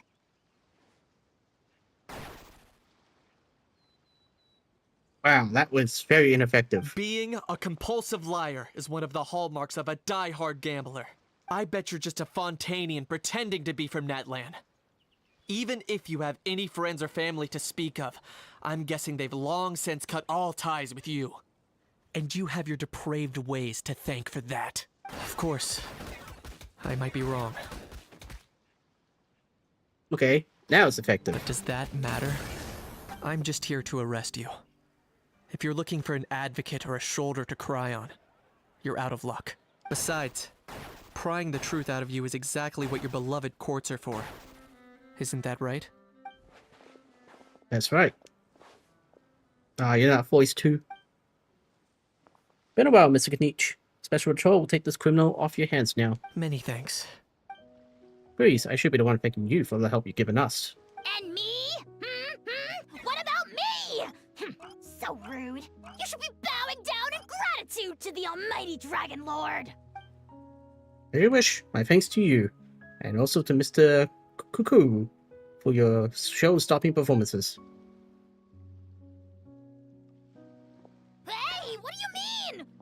Hold it right there! Are you okay, Kanich? Don't worry. I'm fine. I wasn't the one who just got dragged all the way here. You seemed a little upset just now. Little Kanich, thinking back to when you were just an itty-bitty boy, Kanich, aren't ya? Aw, don't start crying like a little baby. I am the almighty Dragon Lord! No servant of mine will be seen acting so weak and pathetic in public! What are you on about? Bad. Still, I suppose there's no point hiding it from you. To put it plainly, I can't stand gamblers. They're the most irresponsible people in the entire world. No respect for the principle that you have to give in order to get. They'll tell 1,000 lies for a single coin, deluding themselves into thinking they can use it to gamble their way to a vast fortune. But we all know that even when it looks like you're getting something for free, there's always an unseen cost. In the past, I also ended up paying a price for my father's gambling losses. I don't want anyone else to end up in a similar situation if I can help it. Each. Don't feel sorry for me. I certainly don't feel sorry for myself. They say that people are shaped by their past. And since I've made it this far, I must have done a lot of things right. We should never punish ourselves for the mistakes of others. Instead, I choose to remember the moments that helped me grow. Like when I first learned to use a grappling hook. No, we're actually getting Kenichi's backstory. Or the very first time I yearned for knowledge. I feel like this should be a character story and not an event. Yeah, I believe you. Let's get going. If we don't head back soon, we'll cause more unnecessary worry.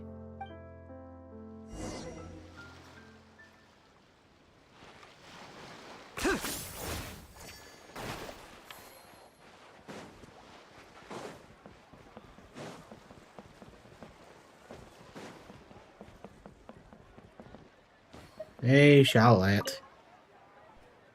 Yay! Traveler Kenichi, you're back! We just saw Chevro's taking the criminal away. She looked pretty pleased with herself. My opponent was pretty weak. So after so much running in circles, turns out he had no fight in him, huh? Guess running away was the only trick up his sleeve. Oh, also, Risley said to let you know that he's already left. He went to report back to the Palais Mermonia. Apparently, the Mari show say Phantom's preparing to carry out an in-depth investigation into illegal gambling activities. Sounds like they'll have their hands full. Anyway, that's for the Palais to worry about, not really our concern. Judging by how fast the Duke took off, I say he was avoiding my camera. But I guess I'm used to that by now. Hey, it's not like you to give up so easily, Charlotte. It's fine. I got plenty of other great shots back there, more than enough for a front page spread. And on that note, the busy reporter needs to scoot. Those photos won't develop themselves. Make sure you pick the best shots of Paimon. Oh, already gone. Hope she heard that. And trust her judgment, Paimon. She's a professional photographer. Yeah, you're right. But what took you all so long to get here? Did something happen? Aha bumped his head and started crying. What? Rumors and slander! When have I, the almighty Dragon Lord, Kahulahau, ever sunk to such sniveling? Often, actually. Alright, what's next?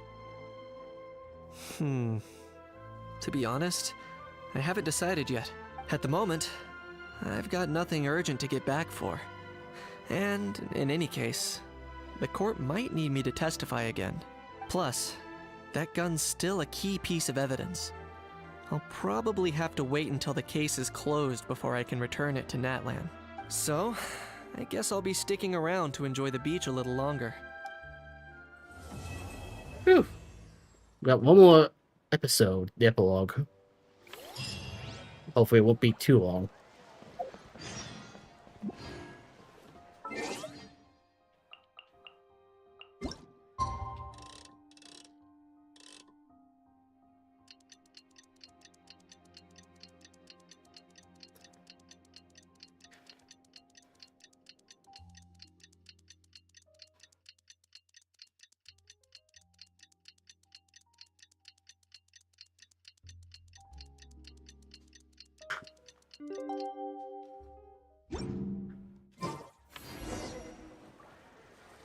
Now that things have reached this point, we should add A pinch of salt? a dash of pepper, actually. Brilliant. Huh? You two aren't talking about a new dessert menu by any chance, are you? Pepper sounds out of place for dessert. Not desserts. Oh, we're talking about the script. Eh? Oh, my dear partner, photographer, rookie director. Our creativity must keep up with the overflowing enthusiasm of our fans. There's no room for dull scripts on my stage. Plot twists should strike the audience like a cloud of pepper, leaving them sneezing in surprise. Achoo! The same logic applies in catering. I once heard Miss Emily mention that pepper could be used in perfumes. Perhaps I could find a way to make it work in desserts too. A peppery kick to complement the delicate sweetness of cream, perhaps. Wow, the two of them seem to be working together so well. I'm struggling to imagine what a pepper cake would taste like, though. Well, well, what do we have here? Escoffier's making a new cake? Yes, and she's peppering in some new ideas. Oh, how exciting! When it's ready, do let me know. I'd love to try it. Is it just Paimon, or does it seem like everyone's even more enthusiastic now that they've finished their work? Why shouldn't they be? When your hard work pays off, that's when you should celebrate. It's like a batch of fresh macarons. You should never let fear of sweetness stop you from adding all the filling you please. After all, if there's ever a time to pile on the sugar, it's when you're making macarons. Pile on the sugar! Pile on the sugar! Don't just drop in like that. And why are we piling on the sugar? Lepine Pauline, you're here! Is it ready? Of course! It all went according to plan. Huh? Were you off on some kind of important task? I was indeed. Please accept this. What's this? That's cute. Oh, wow! It's a panoramic view of the amusement park with everyone's illustrations on it! Since the film Fantasyland has been such a success, we decided to create a unique souvenir to remember it by. We built this park together brick by brick, so we decided we'd all contribute to drawing this map together too. To be fair, it was mostly thanks to Miss Lepine Pauline. She's our expert when it comes to drawing after all. But we all did our best to leave our own marks too. That's right! And on top of that, Traveler, I'm offering you a most special privilege. Oh yeah, what's that? You get to add a mustache to my portrait! Okay. Awesome. Fancy a white one? Splendorous. Fancy a red one? Cream flavored, huh? Very traditional, but also very delicious. You have my approval. All right then. Now that you're the proud owner of this commemorative map, you can draw as many different flavored mustaches on it as you like. Sounds like a pretty tasty map. We'll look after it well. Great. Your satisfaction is our #1 priority. Everything's all in order. Now it's time to relax. Forget about work and just enjoy the park.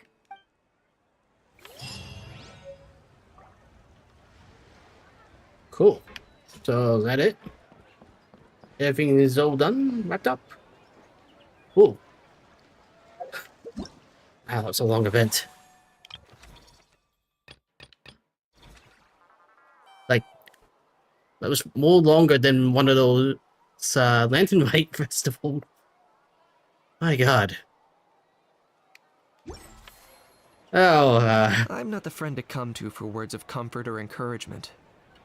But when it comes to weighing the costs of your actions, ask away. Yeah, okay. The story was decent. Wasn't too great, but the cutscenes were alright. Very fancy with the comic book style. Kind of wish Genshin would do more of that. I think that's gonna be it for now. How much should I earn from all that? About 8 wishes.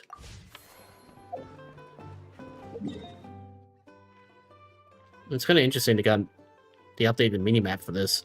I hope this becomes a permanent location, because it makes going to this one daily easier. Now, ordinarily, I would have done, like, wishing, but I only got the 2 characters I wanted, so I can't do that. Add Astra. So I'm going to be saving up for Skirk. Thank you for Alright, I hope everyone enjoyed. Please tune in next time. See ya.